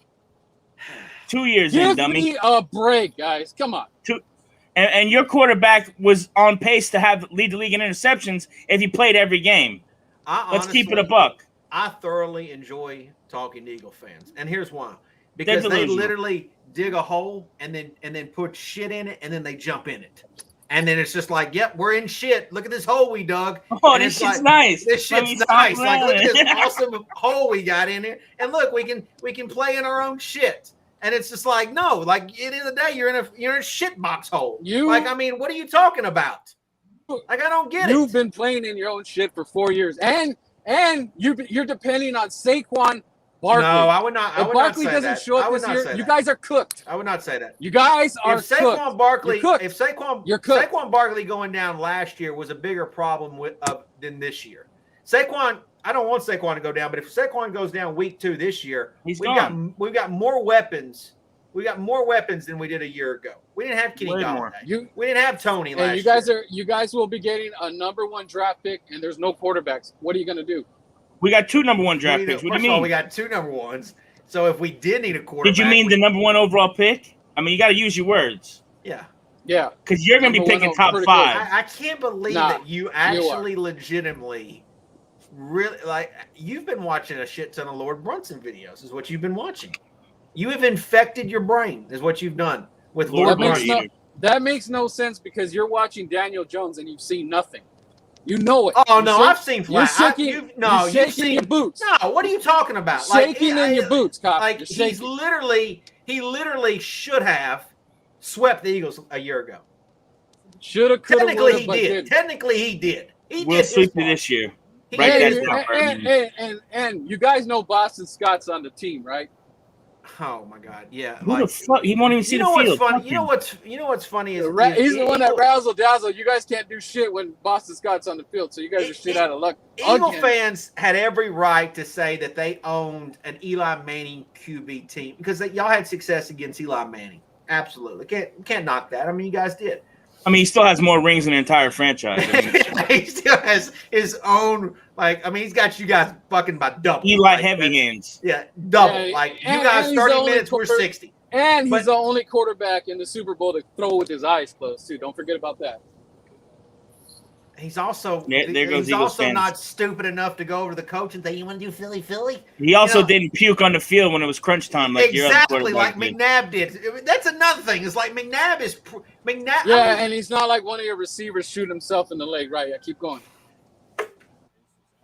But we still got a ring at him. Let me take the boys on the yacht cruise, and I'm gonna suck. And let me go do some freaking crack over there in Paris, Mr. Odell Beckham. That's what you guys do to your players. We don't have Odell Beckham on our team. You're talking about this shit that's not relevant right now. Yeah, I mean, LT did crack and he changed the damn game. What are you talking about? Well, you're talking shit about the past, so I'll go there too. Well, but the point is you're bringing up our legendary quarterback. You have yet to have in your franchise a quarterback as good as Eli Manning. You've yet to have that. They've yet. He is not legendary to us because we smacked the hell out of him. If Eli Manning was an Eagle, he would be the greatest Eagle of all time. That's just fact. Who is the greatest quarterback? Is it Carson Wentz? Is Carson Wentz your greatest quarterback you ever had? Or is it Nick Foles? The sad part is it's probably Randall Cunningham, but he never even He's reached a Viking. the Super Bowl. I'm looking. He's more of a Viking to me. Yeah, and that's typical Eagle history. Is like they don't even have their own guy. They can't even really claim Reggie White. Yeah, I'll go Donovan McNabb as the greatest quarterback for me. I mean, and that's sad. That's sad. That's super fucking because sad. He's never thrown over 30 touchdowns in a season or threw for over 4,000 yards. Sure as hell vomited on the big stage. Yeah, that's sad, but he's like pretty much right there with Eli Manning's numbers. No. Go ahead and look that up. Eli Manning's top 10 in every stat, dummy. You better go better go look again. And let me you ask better you, go look again, at boy. any point in his career, bullshit. did Donovan McNabb put up numbers that he could have potentially been the NFL MVP? No. Sure. Eli Manning did. He's never thrown for over 30 touchdowns in a season. How can he be an MVP candidate? I don't even know how you would even think that Donovan McNabb is the best quarterback in your hit. Like Randall Cunningham's better. Like, Jaws is better than Jaws McNabb. is probably better. Like, what are you talking about? You gotta look at the playoff wins. How can you? You know, look the at problem the playoff is, wins, man. Come on. How can you? I don't. It's an Eagles fan. You can't reason with them. You can't reason They're with buffoons. them. They're buffoons. NFC Championship, Super Bowl run. Come on, man. What's EDP up to these days? Have you found out? He went there, didn't he? Yeah, he went from sucking on water bottles to Gatorade bottles. No, That's cupcakes. I heard. Damn. I heard it was something about cupcakes. I heard it was cupcakes, but I guess okay, water bottles it is. Gatorade bottles. Okay, well, I just wondered because I mean, you know. Can we get down to the nitty gritty though? Are the Eagles going to win Sunday? Can they beat the Falcons? Of course they can. Look at the weapons we have. Explain to me how. Who is he throwing to? Pick your poison, Quez, Rager, or Devontae. You're going to throw to the little wide receiver you just drafted that's built like a 14-year-old girl? Yeah, or the other guy? Yeah, that's the one where they can't catch a fucking thing. I liked him. I'll admit it. Yeah, your boy was crying for him, so I don't know. I liked him crying. Okay. I liked him until I seen him in the weight room. Go ahead. It's about route running, dude. It's just like the same thing that you're expecting from Galladay. It's about route running until a safety are they comes across the the field. Falcons or not? You know Deshaun Jackson ran all over you guys. It's about route running until Jabril Peppers comes across the field and smokes. Deshaun Jackson owns Get a Life Stadium. Are you getting ready he's to broken are you about to do what Joe thousands. Locks do and follow one of your former Eagle players to a different team? Yeah. I don't. He's on the Rams now, buddy. Yeah, are you a Rams fan now? Joe got shitlocks. I don't know what his problem is, man. You got to lay off the drugs there, brother. Are they? You haven't given us an answer yet. Are they beating the Falcons? Yeah. Of course they are. They're not beating the Falcons. Look, let me tell you. I don't know why, Cop, you're setting the bar at Denver like there's some great blockbuster. The Denver Broncos stink, okay? No, that's the Philadelphia Eagles stink. And you stink. You're worse than the Philadelphia Eagles. No, we're not. You have Daniel They're not. Jones. You got swept by the Giants last year. 11 touchdowns. 11 touchdowns. 11. Yeah, well, he was throwing the guys like you have this year. I know, like we got goons now. It doesn't matter. I don't care what your line looks like. I don't care what your line looks like. Daniel better show up, or it's curtains, and you know it. You're not telling us. You guys cannot go 0-3, and you know it. I like an Eagles fan telling a Giants fan that it's curtain season. Like, what are you talking about? Curtains. No, unlike you guys. Curtains. We're 60-minute men, and we're going to hang with Now, our 6 guys. minutes. We're not going to send them to fucking Jacksonville. You're not to 60-minute. You're 6-minute abs. That's what you guys are. 6-minute abs. That's what you guys are. He's talking about us going 0-3. You might have 3 wins all season. You might have 3 wins all season. You might have 3 wins all season. Yeah, and one may gonna be against us. That's honestly factual. Like, you guys legitimately might have 3 wins all season. Holy shit! Did we lose you, Birdman? Can we talk about our Giants? I guess we lost him. I guess we lost him. All right, meet the mess. I just said, you know what? I'll give Birdman an opportunity to come, to mix it up with the higher class individuals. I mean, I like singing shit. You know that. Yeah, of course. I always enjoy a good shit song. Let's talk some Giants football. By the way, I'm digging that fucking hat. That's a nice crispy. hat. That's a crispy hat. I mean, let's be honest. Like that. First of all, I guess you would call that the old school logo, but it just looks good. It just looks good, and then that hat, the color combination, it's a beautiful hat. It's beautiful. You know what I'm saying? Yeah. Okay. What we're doing over here. You got the big Don scarf look going on. Okay, I like it. Right. I respect it. I'm on Cop Pizzle's channel. I got to represent. And the flag. Come in here with a dusty hat. You're in Giants. I know, right? Like, you can't come in. We're on the show, baby. Did you see the Tiki Barber jersey? I got to show you something. But that got me fired up for some reason. That was beautiful. I wasn't expecting it. So I've been in the card game. I know I'm probably gonna ruin the vibes, but I got a couple of. Ooh, look at that. I mean, no, hold on. Go back to that. I got a couple of beauties. Go back to. So, for some reason I loved when that was like his gear. Like, I thought that was cool. And then go back to the other one. This is. I had that jersey. And that was when he was wearing the fucking visor. And he was looking scary. That was like special teams, Tiki Barber. Tiki too fast right there. Yeah, he was like playing special teams. I'm gonna show you the prized possession though. Just real quick, like. Oh God. You know what I would do? I'd smack you for that card. I'd try to steal that damn. That's a good looking card. Yeah. That's an LT, baby. Dude, you can't beat that, man. No. What was it number 2? 5, buddy. That's what I thought I saw. 5 out of 5. Fuck. There's 5 of them bitches just floating around, and Meet the Mets has got one. That's what we're talking about. Man. So let's talk about Sunday. What are we thinking here? What do we got? I think this is going to be a good game. I really do. I think this is going to be a tight game. I definitely I've got confidence in our defense. And the offense is going to need to be able to move the sticks because I think Denver's going to have a good defense. I respect Denver defensively. Because obviously they got a defensive-minded coach. They've got some really good defensive players. I mean, they've obviously got a good D-line.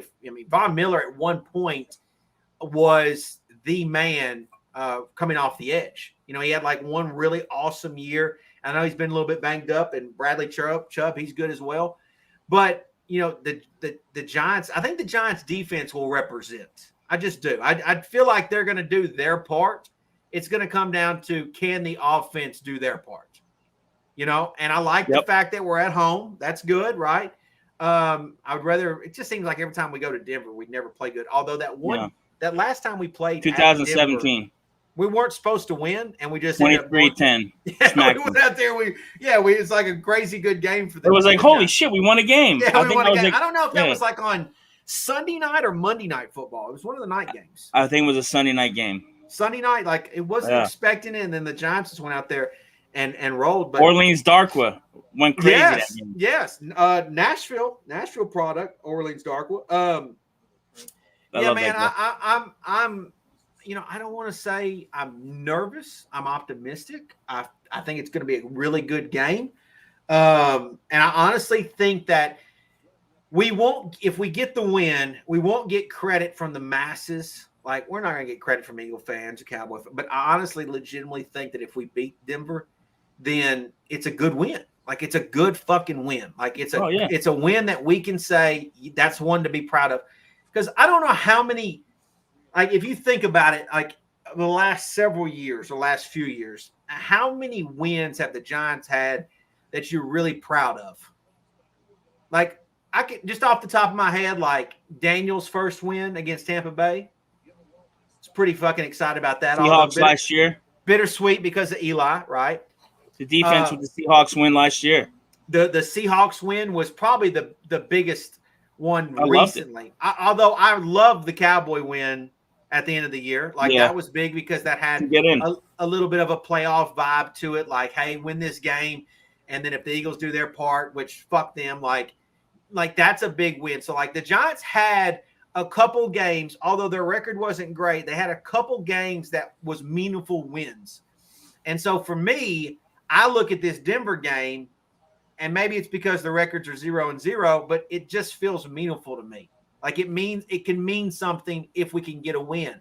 So that's what I guess I'm personally excited about, or what I'm hopeful for, because, it's not like we're just going out there and beating the Houston Texans, right? A lower tier team, or even like a Jacksonville or just whatever. Like, we're beating a team that, in my opinion, is just like us. And I feel like it's a game we have to win, because if you look at the matchup, AFC, we got the AFC West obviously this year, and this is one of the teams that finished at the bottom of that division. These are the games you have to win, because we have to play the Chiefs down the road. We got to play the Raiders. The Chargers got a tough team. So you got to win this game. Yeah, all four of them are going to be tough. Like, that's a sneaky good division this year, is the AFC West. I think a lot of people just assume that's the Chiefs division, and I don't think so. I think the Chargers are going to be super good this year. We'll see how good they're going to be when they play Washington. I think the thing about the Raiders is, I don't know if the Raiders are a playoff team, but the Raiders the Raiders can smack you in the mouth at any random moment, though. They can jump up and bite you. They got a great offense, no defense. Great offense, yeah, exactly. No, absolutely, I agree with that.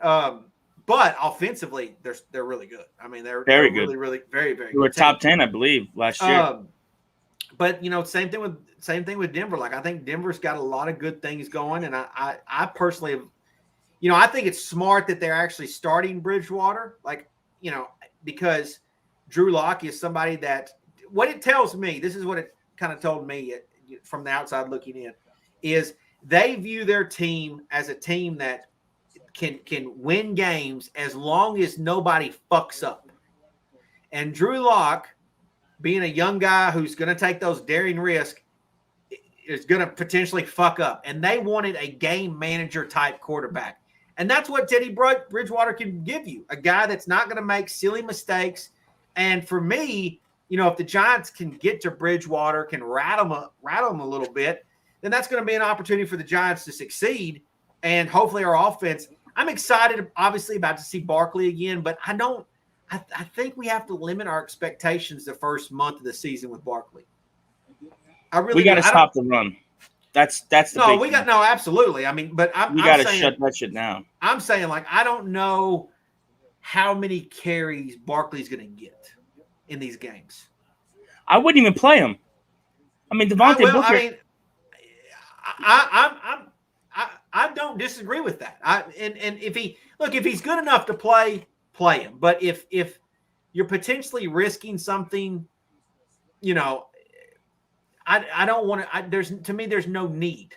But if Barkley does play, I I think that number's like 12 to 15 carries. Like, I just don't see I don't think you're going to see Barkley get over 20 carries in this game. Like, I don't think you're going to get that many touches. I think the Giants are going to slowly work him in over the next month of the first month of the season. We got to work him in the pass game. Yeah, we're going to work him in the pass. Like, that's part of the touches. Like, I don't see Barkley making this. I think he can make a play, right? I think he can make plays, but I think that Giant fans have to limit their expectations of what they're going to see. You know, so you're thinking Danny's going to throw the ball 30 over 30 times. Well, I just think 35 times. I think our other running backs are going to step up. Like, you know, for example, the Giants kept 2 fullbacks, right? I think Penny's going to get carries. Yeah, I like that. I do. I think Penny is going to get more. Like, people keep saying it's 2 fullbacks. I think Penny is going to be looked as more just as much of a running back as he is a fullback. Like, I think they're going to use Perry in short down and distances. And instead of having Barkley use that wear and tear in moments like that, they're going to try to have Barkley in open space where he can make plays and let Penny and Booker do the dirty work. That's what that's my guess on that. I think, you know, so I think it may surprise some Giant fans when Penny gets carries, but I think it's possible. I really do. Yeah, but as far as Danny goes, like, I don't know how many passes. Like, I don't know. I mean, you would think with the new weapons, like, they're going to want to showcase that or give those guys. But some of the things that I'm nervous about is, you know, Golladay did have a little hamstring thing in training camp. I don't know what to expect from Tony. Yeah, like, we haven't seen shit from him. We haven't seen shit from Tony. Like, Have you seen John Ross yet? I mean, I think John Ross is going to be more of a special teamer. Like, I just feel like Joe Judge brought him in to flip the field for us in special teams moments, whether it be kickoffs or even potentially punt returns, but more so kick returns. You know, but yeah, I mean, sure, he could play a role. He could play a role in the receiver role. I think, you know, I definitely. Everybody knows that I love Darius Slayton. I'm a big Darius Slayton guy. I'll go to my. He's dropping the ball a little bit. I will ride that train until the wheels fall off. But I think Darius Slayton, with the pressure being taken off of him, more focus on Golladay, maybe some focus on Barkley, some focus maybe potentially on Tony. I think that's a chance for Darius Slayton to shine. So, you know, Shepard, what about this O-line? That's the elephant in the room right now. I'll give you this is my thoughts on the O-line. The O-line is like, you know, when you're chopping up some garlic and you get the side of your finger and you grab it and you see a little bit of blood, but you don't want to look. You're just like, do I need stitches? I don't know. I think I'm good. Like a flesh wound? I think I'm good. Take a chance, but I'm not going to look at this fucking cut. I'm going to wrap it up and we'll look at it later down the road after I get done making this sauce. You know what I'm saying? You know, down the road, we'll look at it. If I need stitches, we'll get stitches. It's so funny. I'm not looking at it right now. It's so funny you say it like that because anytime I ever like get hurt or dinged up, I always you don't want to look. That. I'm like, I don't want to look. I think I'm good, right? I think I'm good, right? Like, I'm good, right? I can walk. You don't want to look. You don't want to look. And you know what? That's a good point about the O-line. It's like the game's obviously going to start, right? And the game's going to be going. And it's like my biggest concern probably is O-line, but I don't want to look. We got who we got. Yeah, we got who we got. This is it. I just want to see what we got. You know, I will say this as far as the O-line goes. You know, Dave Gettleman, in some regards, made a promise that he would fix the O-line. That he, you know, that he would bring in these hog mollies, right? He used that interesting phrase of hog mollies, right? Which I loved. I thought it was funny. But, you know, to me, Dave Gettleman has done a lot of great things outside of the offensive line and Daniel. But at the end of the day, everything that all of the things that fall back on Dave Gettleman is the quarterback and the offensive line. And if those two things don't work well together, that is on Dave Gettleman this year. So, you know what, and that's the thing is, like, I want to be supportive of Dave Gettleman. I want him to maintain this job. I want everybody to maintain their job on the Giants. Like, I want. Can you trust him with the 2 first-round picks next year? That's what this season's about. Well, I mean, it is. In my opinion, he's drafted better later in rounds than he has early in rounds. Yeah. But in saying that, like, I like Dexter Lawrence. I love him. I like Dexter. So he's my favorite. He's an early draft pick, right? I don't know what to make of Tony yet. Like, I've only seen Tony play college. Like, I don't know, is he going to be a really good? I'm NFL a Florida player? guy, so I'm expecting a lot out of him. Yeah, I mean, like, I live in SEC country. Like, I see a lot of SEC games, so like, I know that he's good. He's good at the collegiate level. Can he be good at the pro level? You know, as far as Daniel Jones, because obviously he's a high draft. Like, I'm optimistic about it. Like, I think he can. I think he has the tools.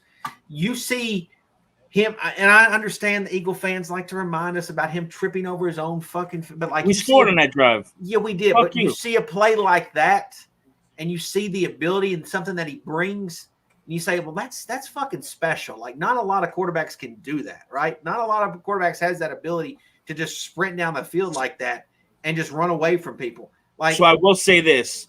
I did my research about this. I think that Denver's defense is a little bit overrated.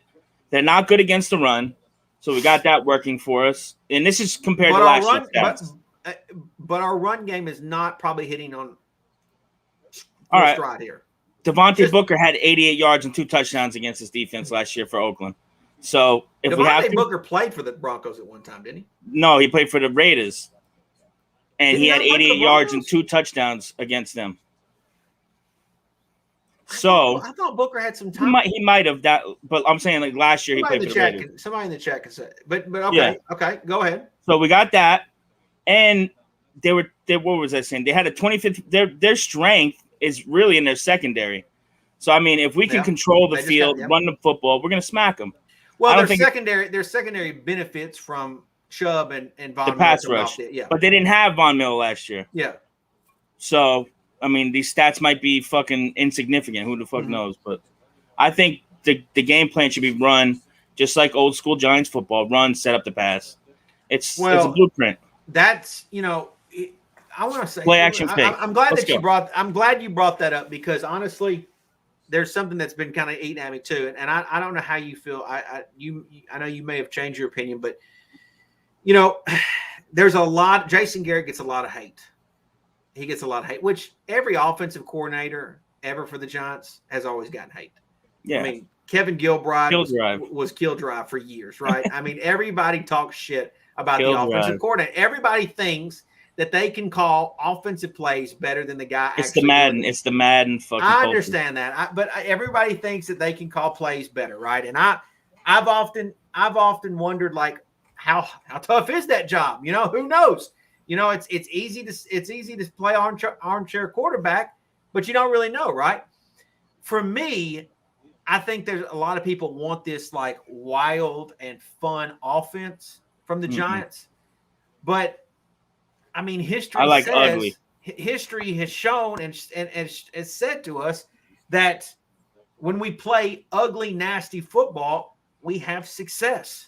It's Giants football, baby. It's Giants football. Like, that's just the reality. It's like, we're not, when we're playing the Buffalo Bills in the Super Bowl, Buffalo Bills has got the best offense in the league, and we're not supposed to have a really good offense, but we have success in that particular game, running the football and being able to pass it on play action. Like, the same thing with Eli. Eli's better years was being able to run the ball and play action. Eli killed teams with play action. Play action, Plaxico down the field, bang. For me, whenever we got out of that hole, we went to offenses where we were in shotgun most of the game. Like, we just haven't had success. Like, we just haven't. I mean, even when Kerry Collins was the quarterback and Jim Fossil was and Sean Payton was calling plays, even those years when we had a vertical passing game, we still had a very strong running presence with Tiki Barber. Yep. Like, that was a big deal, him coming out of the backfield and making catches. That was our identity. That was our identity. That's always been our identity. And so, like, it always blows my mind And I understand it's a younger crowd. Meet the Mets, like they don't know any better. They want the flash, yeah. They want the flash. They want the cute chick and all this, but they don't realize that the cute chick eventually is going to lose her looks, and you got to deal with the dumbass shit that's in between her ears, right? So like it's the personality is always going to shine through at the end of the day over the look. So it's like keep things basic, keep things. And so for me, like if Jason Garrett brings this ugly offense and isn't pretty, but it's effective, that's all that fucking matters. That's all that matters. Like, I don't give a damn if it looks like Kansas City's or not. Like, I just don't care. Like, I just want to see the Giants move the sticks. I'm expecting a lot of trickery. I'm expecting gadget plays, RPOs. That's what I like. Even just through preseason, what I've seen a lot of that RPO.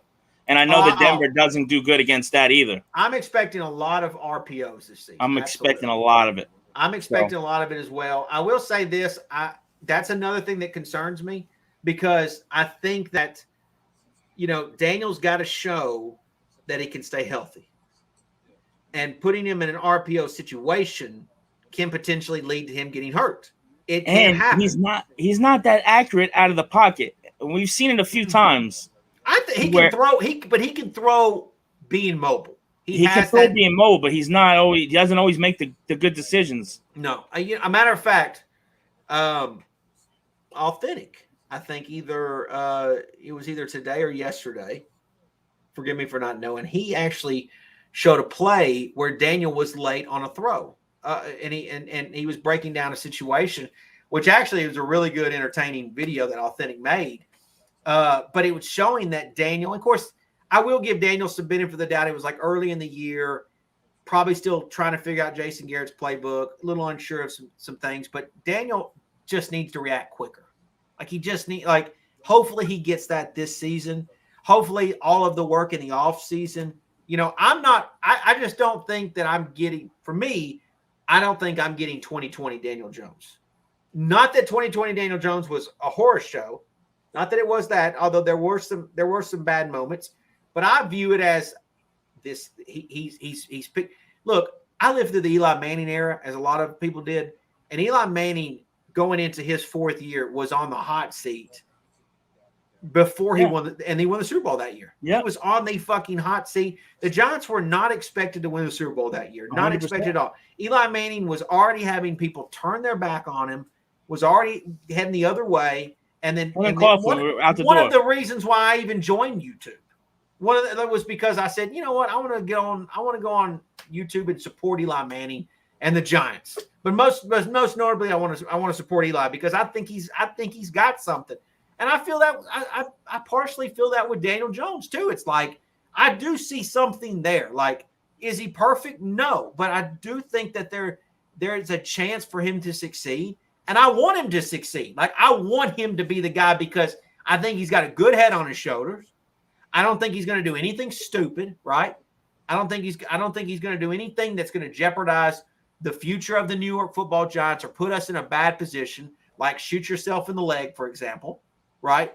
I don't think Daniel's going to do that. Like, I think he can be a good representation for the team, just like Eli Manning was. So for me, I want Daniel Jones to succeed, because I know that he can be a good quarterback.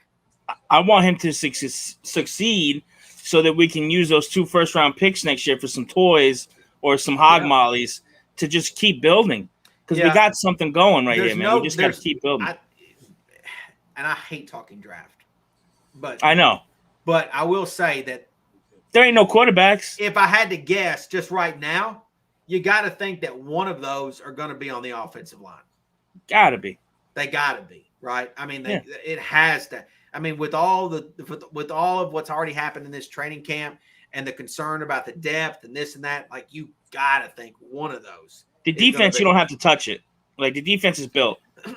Well, I mean, just it depends on how good guys, good years, who gets if they defense is such a tricky thing because you don't want to see anybody have any like real bad injuries. Like we've always. I got to see Lorenzo Carter do it this year. Like, I gotta see the hot seat. He's on the hot seat. I gotta see it. He's on that. You better fucking do it, or I'm going to go on the Evan Ingram train with you. Yeah. All right, Meet the Mets. I appreciate you. Yeah, I'm out of here, buddy. I love you, brother. You. Give me a hug. Give me like one of these virtual hugs. Like, I just love love you. my boy Meet Them Matt. Kansas City is still on the table. Okay. I don't know if you're still dabbling with that or not. Yeah, I'll call you. Just text me, call me. Yeah, you know. All right, brother. I love you. Everybody, peace out. Thanks for having me. I love you, Metsy. Right. That's my boy, man. I just love me some Metsy. What up, man? What's up? I was letting you do your thing there. What's up? Oh, not much. How about you, man? How's it been? Where's the mask? I don't know. Somewhere since I moved. I don't fucking know. So you're in your new place? Yes, in Philadelphia. How do we feel about that?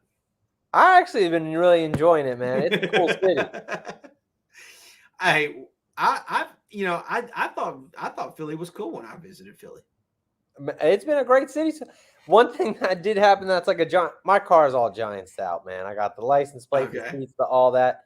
I was getting a ticket because I parked like a jerk off, and there's like a crowd. I go, give that fucker 2 tickets, man. Fuck that. Tow that shit. Oh my God.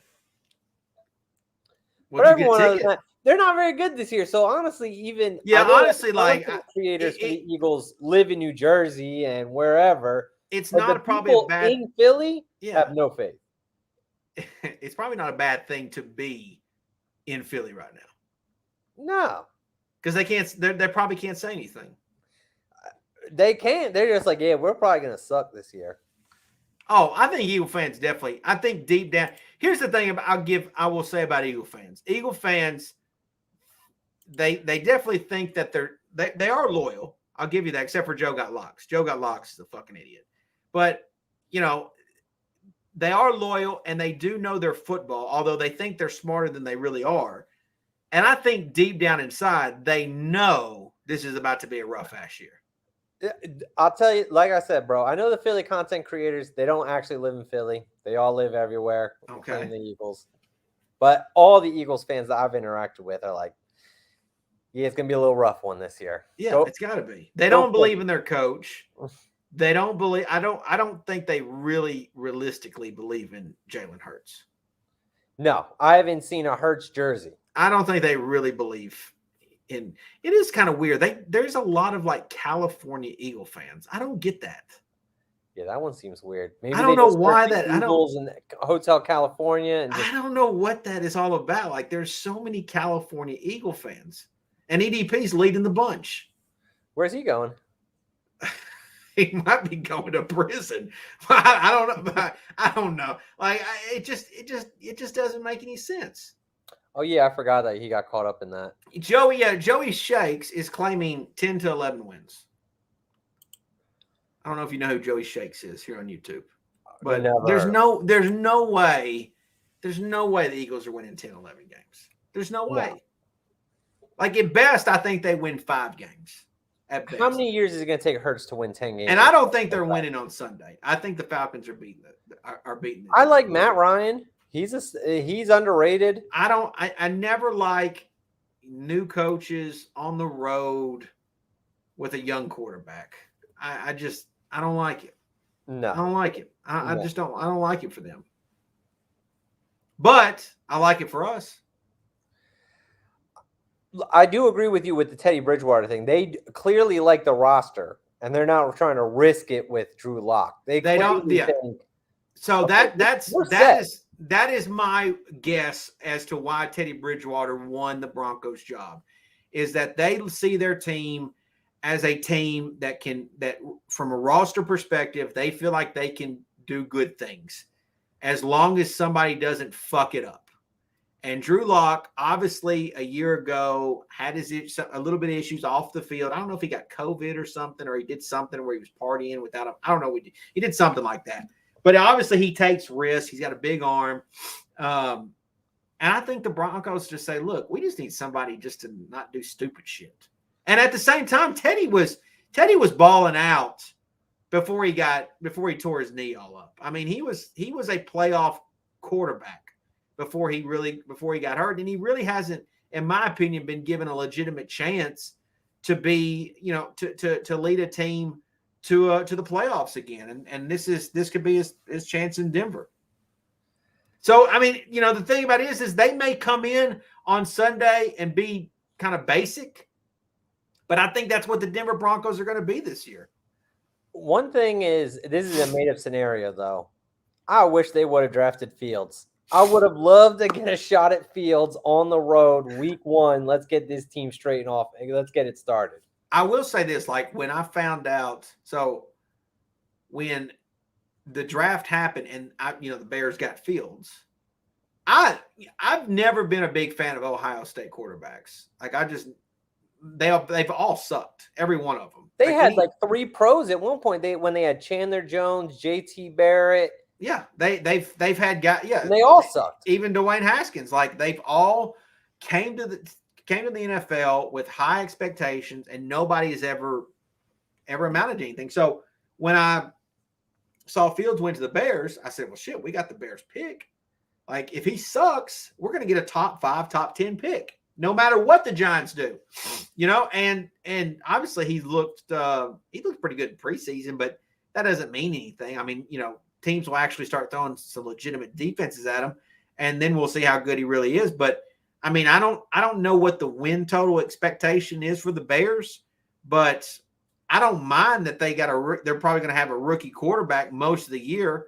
And if they do, then the likelihood is they're probably not going to be successful.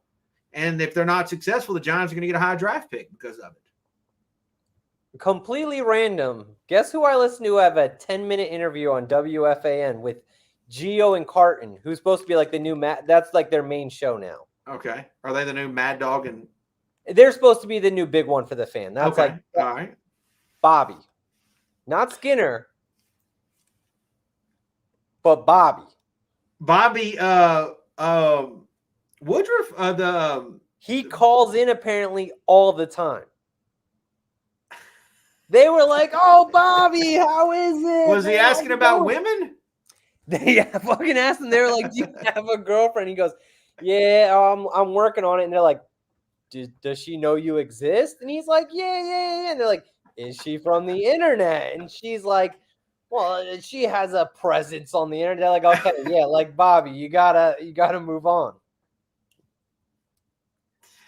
But I didn't know. Apparently, he called all the time. They were like, "Oh, how's it out in Queens? Did you go see your aunt?" Like, like a guest. Like, that's Bobby is a reason why I love the internet, because you just meet some wild ass people, and I'm always up for it.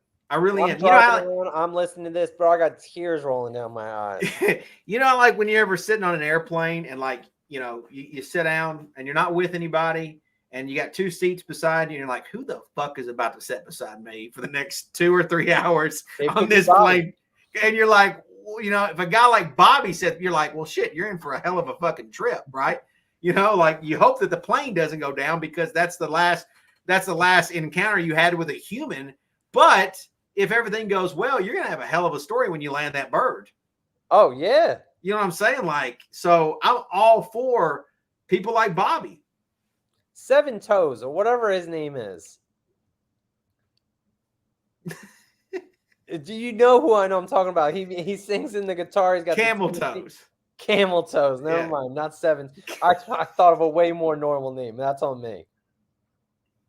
I was just wondering where he's going with it. But Camel Toes. What about Camel Toes? That's just like the internet was invented for men. The internet was invented for people like Camel Toes. Camel Toes, if you're not subscribed to him, he's supposed to be a football channel, but he's really not. I mean, so if you're like bored at like 1:30 in the morning and you can't go to sleep, he's live and he's liable to be playing his guitar and he's liable to help you fall asleep. Like, it's just like there's reasons why you subscribe to certain people on the internet and on YouTube, and there's a rhyme or a reason for everybody. And for Camel Toes, if I need that 1:30 a.m. pick me up, that's what Camel Toes is for. Like a cup of coffee. Yeah, if I need a cup of coffee in the middle of the night, finish up a project or whatever, like Camel Toes is going to bring me home.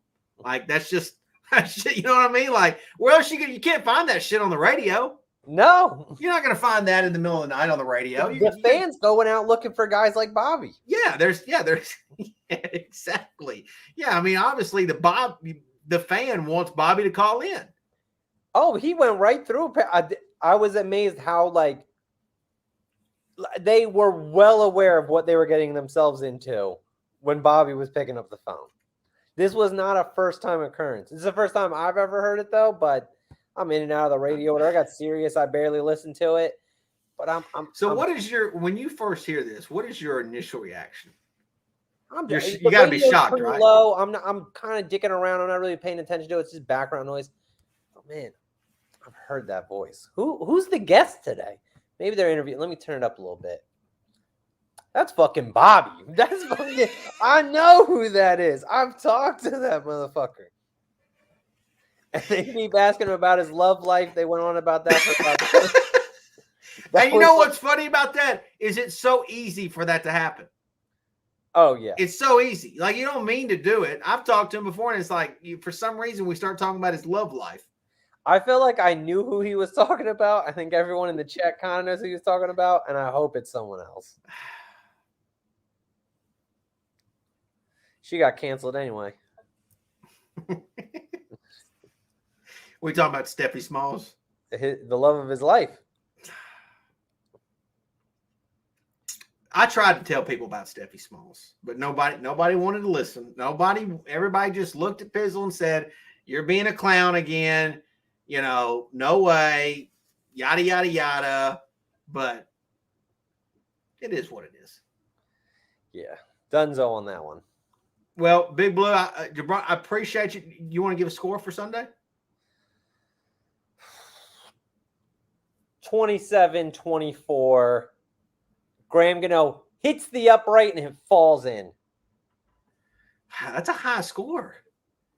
But my problem with this Giants team is sometimes they don't get it. They have very short drives, and I don't think Bridgewater's going to have to go 80, 85 yards. Now, sometimes we're punting out of the end zone too often. Okay. Well, we get a win. We're going to do a victory celebration stream. I'll see you Sunday. All right, Big Blue Jabroni. I appreciate you, man. Of course. Always great. This man has been waiting forever. Luke. Yes, I have. We're going to give him 2 good minutes of New York Jets football. Well, I wasn't going to talk about Jets, but okay. First of all, what do you mean? You're decked out in Jets gear. You just sit around decked out in Jets gear all night? I just wanted to crash the party. You don't have to clarify that you're Big Blue in the Bronx's brother. I just want people to know me. Okay. To get to know me at least. Okay. Don't you feel like you need to get out of his shadow? Do you feel like you're hanging around in his shadow? No, Who's in whose shadow? Or is he in your shadow, or are you in his shadow? I would say he's in mine. Ooh. I think I'm the better brother. Really? Yeah. So you're the 60-minute man. Yes. Okay. Have you guys ever met like twin sisters? And you're like, hey, you guys I can't really like remember a time I've done that. So, but it's never happened. No. But if it did happen, you would be the one that would instigate that happening. Yeah. I mean, you may already have some young lady already tied down. But my point being, is you would be the one making the play. Right. Okay, that's fair. Go ahead. What do you want to talk about? Well, first of all, Cop, I was a little taken back about what you said about my boy Derek Jeter. It's true, though. Like, how do you consider him overrated? I'm not trying to start an argument. He's Derek Jeter. Derek Jeter, in my opinion, okay, just my opinion. Okay. I think he benefited from being one of the single-digit numbers of the New York Yankee legacy. And obviously, he made a great play against the Oakland A's. I'm not sure if that was in a divisional round or 2001 American League Division Series, Game 3. But it was a division series, so he made a. Obviously, that's a great play because it's a good play because it's like so you never see it. It's kind of he has no business even being there. Like he's not even supposed to be there. So obviously, he makes a great play. He's made great plays, diving into the crowd and things like that. But come on. I mean, I don't know how many great players you've seen, but he's no King Griffey Jr. He's no Mike Trout. He's no Shohei Ohtani, the whole effing show. He's not. I would even argue, and I know that you're gonna hate hearing this, but like steroids or not, like I thought A-Rod was the fucking man. Like I thought he was good. I've seen like tweets I'm just give me when you think about baseball players, like by the way, Luke is saying this because I went on Twitter today and I said unpopular opinion. I think Derek Jeter's overrated. Is he Hall of Famer? I guess, whatever. Like, cool. I guess he deserves it. He's got how many rings? 5. I mean, that's pretty damn good. Right. That probably gets you the Hall of Fame alone. But let's don't pretend like those Yankee teams didn't have some monsters on them. Yeah, the Yankees team back in the 90s, even though I wasn't alive, it's like everybody, contributed at once. Like one day Jeter would be, the hero. Next day would be Posada, Rivera, whoever. There was a bunch of good players on that team. Bernie, Tino. Yeah, that's what I'm saying. Jeter is my favorite. It wasn't Jeter carrying them. Oh, I know. Jeter's my favorite player of all time, but I'm not going to say he's the best shortstop of all time. I mean, I would put. No offense, Luca. That's fine, but like Jeter to me is I don't understand how I don't understand how Jeter could be anybody's favorite player. And I'm not like I think it's cool like what Jeter's doing in Miami right now, trying to like rebuild like that. Yeah. Like so like I'm not a Jeter hater. I just don't know how anybody's a big time Jeter fan. I just don't get it. I don't.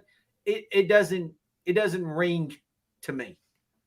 Okay. I as a baseball fan growing up, like I thought like King Griffey was badass. Yeah, Griffey. I think Ohtani's badass. Like he's doing stuff that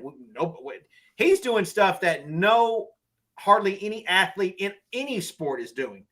Being able to literally dominate 2 different positions. Like imagine somebody in the NFL playing cornerback and then playing quarterback. Like and being high level at both sides. Like it doesn't even make sense. Like Ohtani's one that checks all the boxes. Oh, he checks all the damn boxes. That's a real AL MVP, not Derek Jeter. Well, yeah, obviously Jeter never won an MVP, but if people want to include that, that's another thing too. Is like, where's the MVP? Like, where's the? Yeah, but hold on a second. Playing the Yankees. Like you literally got the New York market. You literally got the New York market by the balls. Like the biggest market of it all. No, I'm saying like if you want to include that argument, why you shouldn't be a Hall of Famer. Look what you got. I got a Broncos fan. I got Bronc nuts in here giving me shit because you're bringing me this baseball nuts. Well, I was just gonna start out with that. I was gonna talk about the Giants and Giants fans in general. Something. No, you're mad at me because I talk junk about your boy Jeter. That's fine. You want to come knocking on my doorstep talking about Derek? Fine, that's fine. I can have that conversation. Well, I was gonna say like if I'm a 60-minute man, Luke. Yeah, I don't have one position. Well, okay, I'm not just missionary. Okay, right. Well, I was gonna say like if you want to include that argument, other Hall of Famers like Gary Carter, I don't think he's ever won an MVP. Tony Gwynn, Wade Boggs. All right, listen. Those were some great hitters. Be careful about what you say about Tony Gwynn. I mean, Tony Gwynn. That might be the greatest hitter of all time. Greatest contact hitter of all time. Contact. Well, I'm talking like batting average, like. You could say greatest power hitter, whoever. Greatest batting average hitter, that's Tony Gwynn. You can't put Tony Gwynn and Derek Jeter in the same, like, that's what I'm saying. You can't put them guys together. One's clearly better than the other. Tony Gwynn is the face of the Padres franchise. Like, I believe personally, like, he was the best player to ever come out of that system. If Tony Gwynn would have played on the Yankees, you wouldn't have talked about Derek Jeter. I could see where you're going with that. Now, I will say this, though. Jeter, Hall of Famer when it comes to getting chicks. I mean. I agree. That guy literally got everybody. I mean, I respect him in that field. Give me some football. Give me your football now. Well, I was going to talk about. You want to talk about the New York Jets? Not the Jets. I'm on a Giants channel. I'm going to talk Giants because I have a brother who watches the Giants, so I'm going to talk Giants. I know some stuff. But anyway, I honestly feel our fan base, as in the Jets fan base, is a little more united than yours. Oh, really? Okay, go ahead. Because I was looking on Twitter the other day. Obviously, you were on our podcast, and I followed somebody who you don't like and my brother doesn't like. He's like, "Don't you dare follow this person. This person has an agenda." Are you gonna say the name or not? What do I care? Mike Too Nice. So he's got a big agenda. I clicked the follow button and I just sifted through tweets. Whatever, followed him for at least a month, I should say. Okay. But something really got to me, and I'm not even a Giants fan. He's talking about he's an anti-Gettleman guy. My brother's convinced me so many times. I've seen your videos and stuff. But it's like he claims he doesn't have an agenda, but he has one. I saw his argument with Authentic the other day, talking about, I wouldn't have taken Saquon Barkley at 2. Josh Rosen, Josh Allen, whoever, I would have taken a quarterback there. But I feel he's answering questions that haven't been answered yet as a Giants fan. Like, you don't know what Daniel Jones is yet. I mean, yes, he's had 2 years, but I think he's an unknown. This is his prove-it year. We will finally know, NFL fans will finally know what Daniel Jones is this year because he has the weapons. The offensive line, I find a question mark, but I think this is his year to shine. The thing about Mike Too Nice that just and again, he's not the only one that does this, but like, I don't understand why it's not cool to be a fan. Why is it why is it not cool to be a fan? Why is it not cool to say, hey, I can be a little biased. Like, it's okay. Look, here's the thing. I am obviously anti Evan Ingram. Right. And you have a reason to be honest. I have a full-on reason to be anti Evan Ingram. I feel like Evan Ingram has costed the Giants a playoff spot. Yeah, with that drop against the Eagles. A big fucking deal. Like, I mean, if you just, again, as we've seen, history has shown that if you just get to the playoffs, records does not matter. If you just get to the playoffs, anything is possible. Anything can happen. So the fact is when a guy literally, in my opinion, somewhat self-sabotage. Look, I know there's going to be some people that going to take some, I ain't going to like me saying this, but like, I hated the boat trip. And Evan Ingram's not part of the boat trip, but like, that was my thing where it started the OBJ. Like, I was team OBJ, and then I was like, shit, man. Like, I'm starting to, and Sterling Shepard was on that damn boat too. Yeah. And I've tried to ignore that and let that go. But, OBJ did things that I felt like were detrimental to the team. And so Evan Ingram falls into that. For me, Dave Gettleman, I always think it's really difficult because fans always can sit back and say, why did he do this? Why did he do that? When we don't really have all of the answers to the questions. Dave Gettleman could have called that said free agent that you said that he should have got, and you don't know for a fact that free agent said he wanted to play football in New Jersey. Oh, I agree with you 100%. You don't know that guy might have said, I'd rather go play in fucking Miami. Like, I'd rather go play in warmer weather. Like, nothing against you, Dave, or the Giants, but I don't want to live in New Jersey. Like, you don't know that. So then you blame Dave Gettleman for not getting that guy. Right. And it's like, you don't even know what you're talking about. That's literally the definition of being ignorant. Because you're not. It's not like you're in the war room or having you're not in the war room. Information. You're not leaking anything that we don't know. Like, all of us have our own opinions and our own to all the topics that get presented to us, right? And you can take an educated guess, no matter how big of a fan you are. And obviously, some people are more in tune with it than others. Some people are they look at Giants content every single day, and some people occasionally may look at it once or twice a week. But the fact is like, at the end of the day, whether you're somebody that looks at it every single day or you're somebody that just looks at it casually, neither one of you have all the pieces to the puzzle. It doesn't exist. So the reality is all you can do is just be a really good fan. Yeah, you're going to have your guys that you're going to like and you don't like. I mean, it's just the reality of it. Like, even on championship teams, there were players that I didn't really care for on the Giants. And there's some players that even on bad teams I really liked. Like that's just reality. I'll give you a prime example. Like this is from some of the old cats. Like I used to love Sean Williams, wore number 36. He was a safety for the Giants. He was one of my favorite Giants. Like and he didn't always play on good Giant teams. Anybody that remembers Sean Williams, feel free to let me know. Tiki Barber is a guy that some people don't like. I love. Like, and he gets a lot of hate, right, for his own reasons. There's going to be guys that you're going to like and you dislike, but to hate on Dave Gettleman when you don't know all the answers is just, to me, unfair. I will say this. If the offensive line plays like shit this year and Daniel Jones plays like shit, then it's hard to be on the Dave Gettleman boat. Right. It's hard.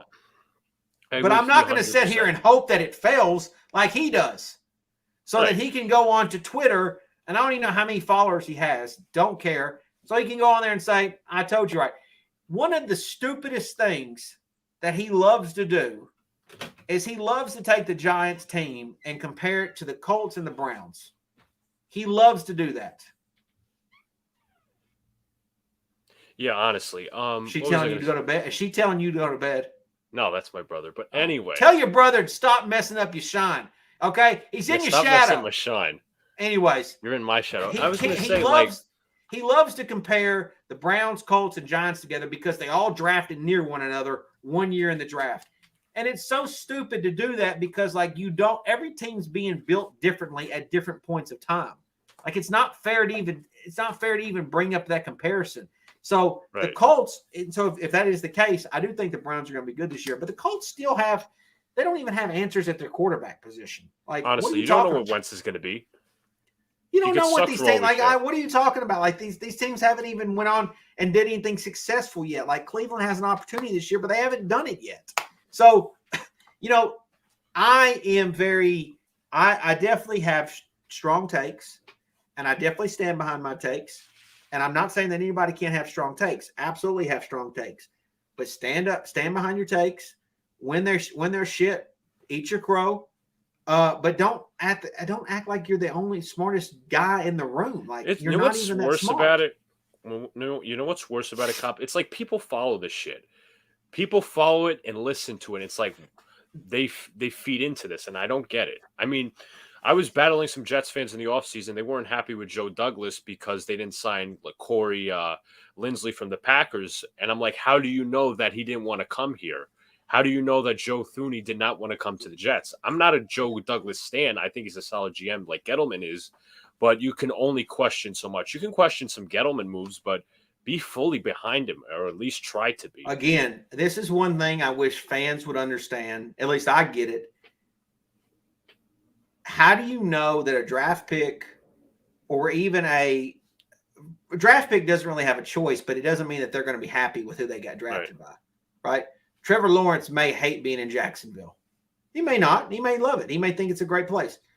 But, Kadarius Toney, just because he was drafted by the Giants, he can say that he loves the Giants, but he may really deep down inside say, like, I can't wait to get the fuck out of here. Like, we don't know. Like, we honestly don't know.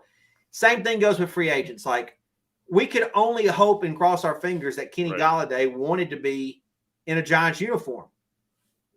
We can't put a gun to his head and force him to do that. So Gettleman makes the move. And here's another thing, too. This is the thing that pisses me off, too, because sometimes a guy like Mikey Too Nice will say, like, oh, well, he overpaid for that. He overpaid.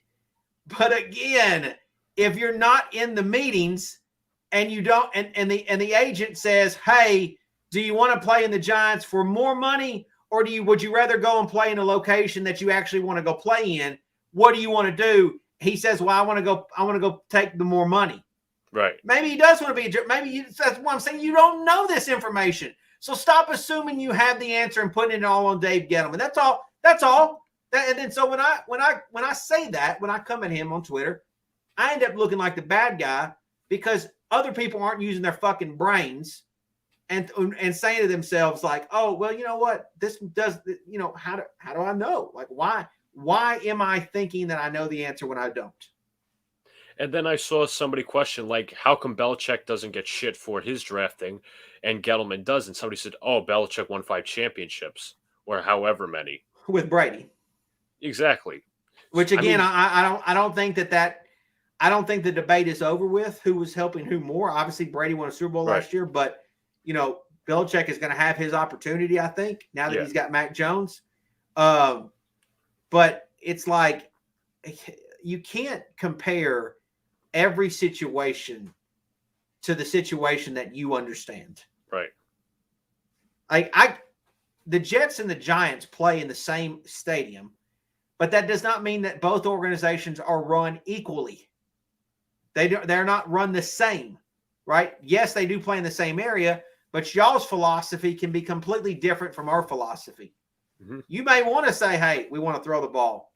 Giants may say we want to run the ball. Like, team's philosophy on how they want to do something, and obviously the region in which they live, the area in which they live in the country matters. Like, ask yourself, would you rather play in Minnesota or would you rather play in Miami? I don't know. Like, would you rather play in Los Angeles or would you rather want to play in Kansas City? I don't know.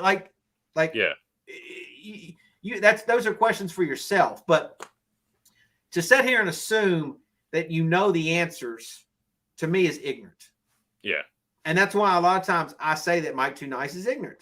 Like, numbers, fact, like all that, you can throw all that stuff at me, but at the end of the day, if you're going to act like that, you're just being ignorant and you don't care.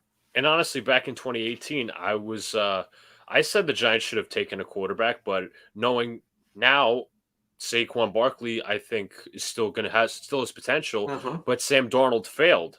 Whether that's his fault or the Jets failed. Organization. Josh Rosen failed. So, Sam Darnold failed. He failed. So I think Gettleman should get leeway for that until we know what's up with Jones and Barkley. Again, it's easy to sit back and say, play armchair quarterback. It's easy to say that. You didn't know that Barkley was going to get hurt in 2020. Nobody You had no idea. You had no idea. He looked like a freak athlete in some people's minds. Like, absolutely, the Giants took an opportunity. And I'll be the first to tell you, I wanted the Giants to take Saquon because I thought they could make another run with Eli. I was that naive. I'll take ownership in that and say that I was wrong, that the Giants were in a position that they could take a run at the championship, because they weren't. They weren't in a position now that you look at it. But looking back on it now and saying, well, he did the wrong thing. What does it matter? The quarterbacks didn't succeed either.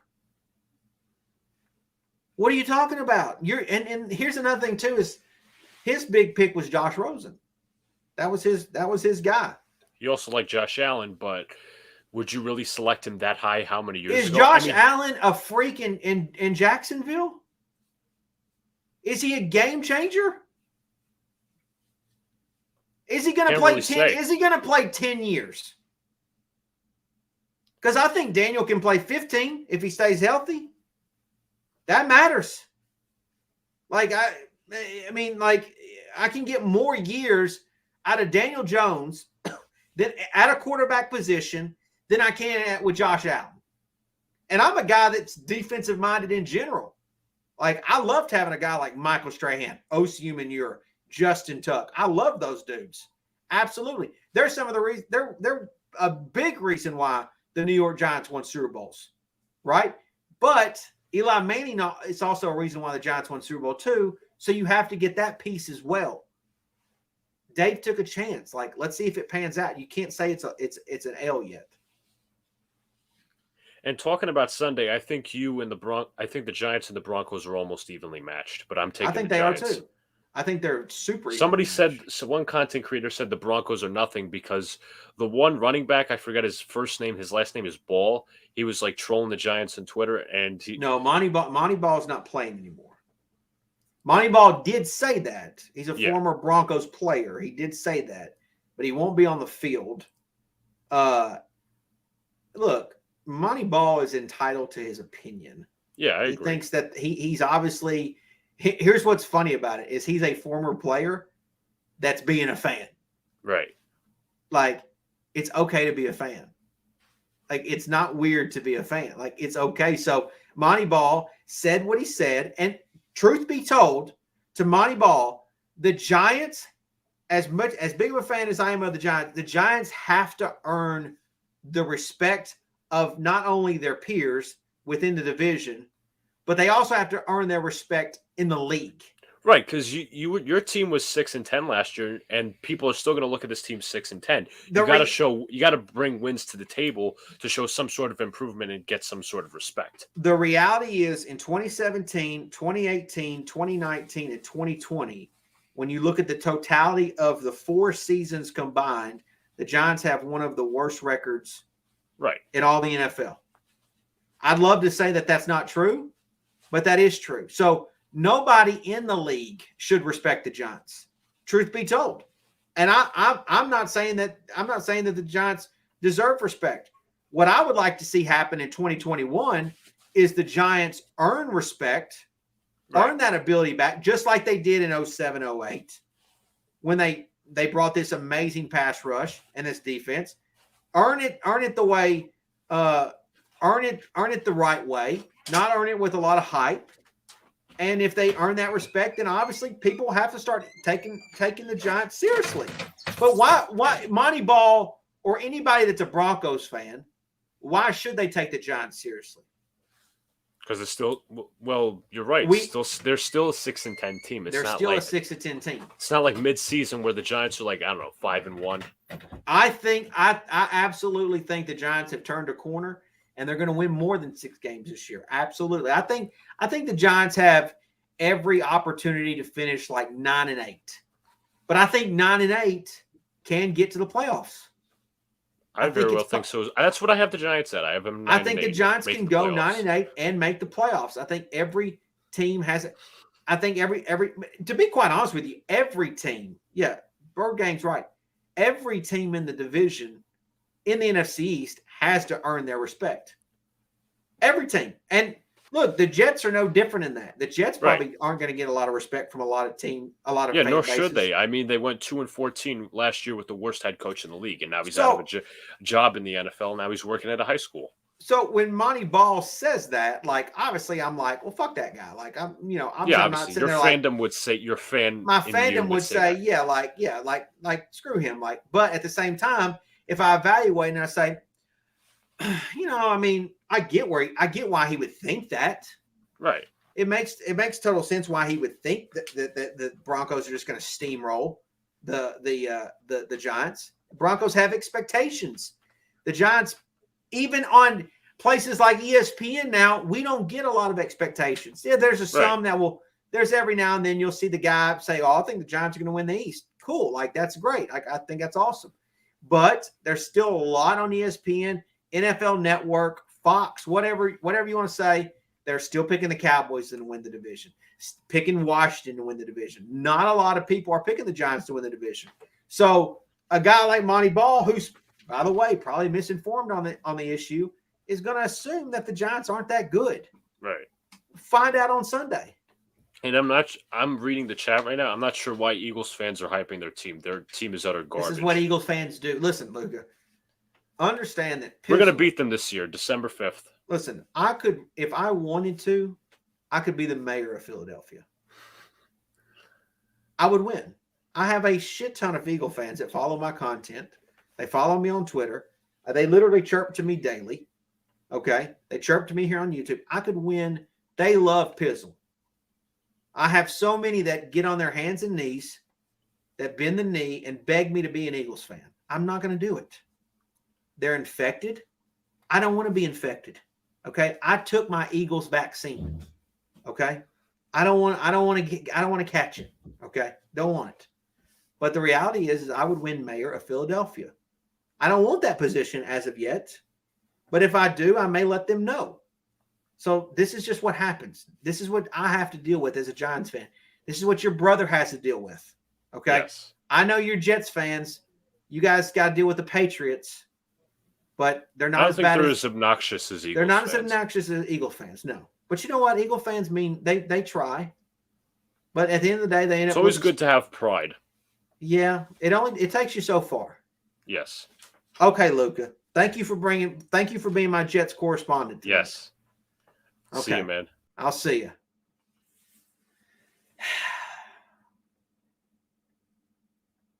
Well, this has been an interesting stream.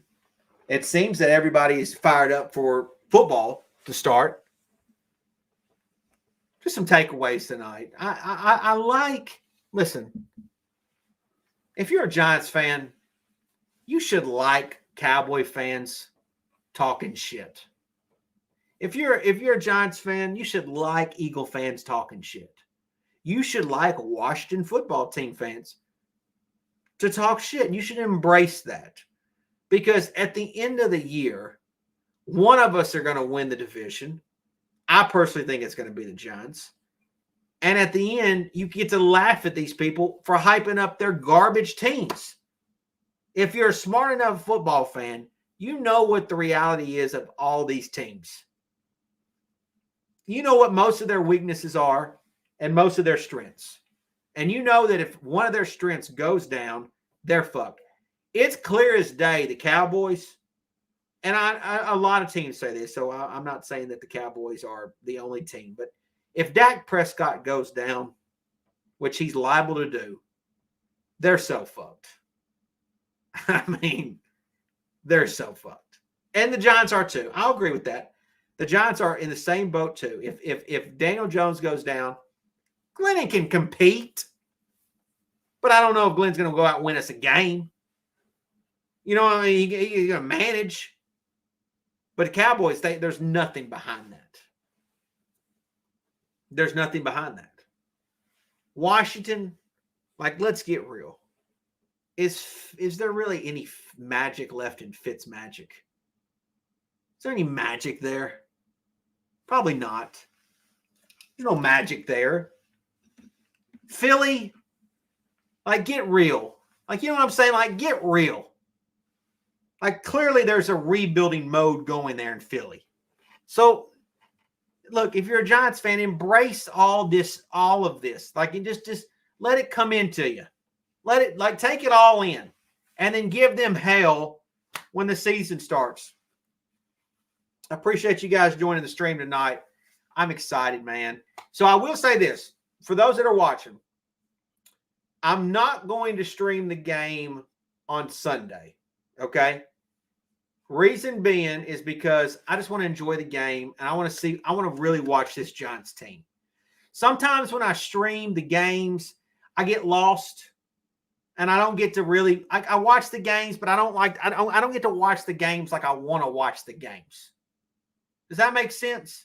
Sometimes you got the streaming thing going on, and you're making sure the stream's working, and you might miss a play. You may, you know, I don't want to. I just want to watch the Giants in peace. But listen carefully. The Washington Thursday night game, 100% streaming that game. I am 100% streaming that game. Thursday night game against Washington. I will 100% be streaming that game. So a week from tomorrow, we will be streaming the Washington Giants game, week 2. I think that's going to be a fun one. Obviously, if the Giants can beat Denver week 1, it would be an opportunity for us to go 2-0, take an early division lead. So I 100, but and then if we lose to the Broncos, shit, that's an important game because you really never want to go 0-2. You really never want to go 0-2. And some people, in some people's minds, it's down to Washington and the Giants to win the division. So absolutely. So that's going to be a fun one to stream. I'll remind you guys of that. But appreciate you guys joining the stream tonight. Probably going to have one video before the game on Sunday. So be looking out for that. And then, of course, the best content that I think you're going to find on YouTube, especially when it comes to football, the post-game videos will be back. And hopefully I'll be in a good mood. Hopefully the Giants won't lose, you know. But post-game videos will be back after each and every game this season. So appreciate you guys joining the stream. Appreciate everybody who comments. Appreciate everybody that joined the stream. Hope you had a good time. And we will see you guys this weekend.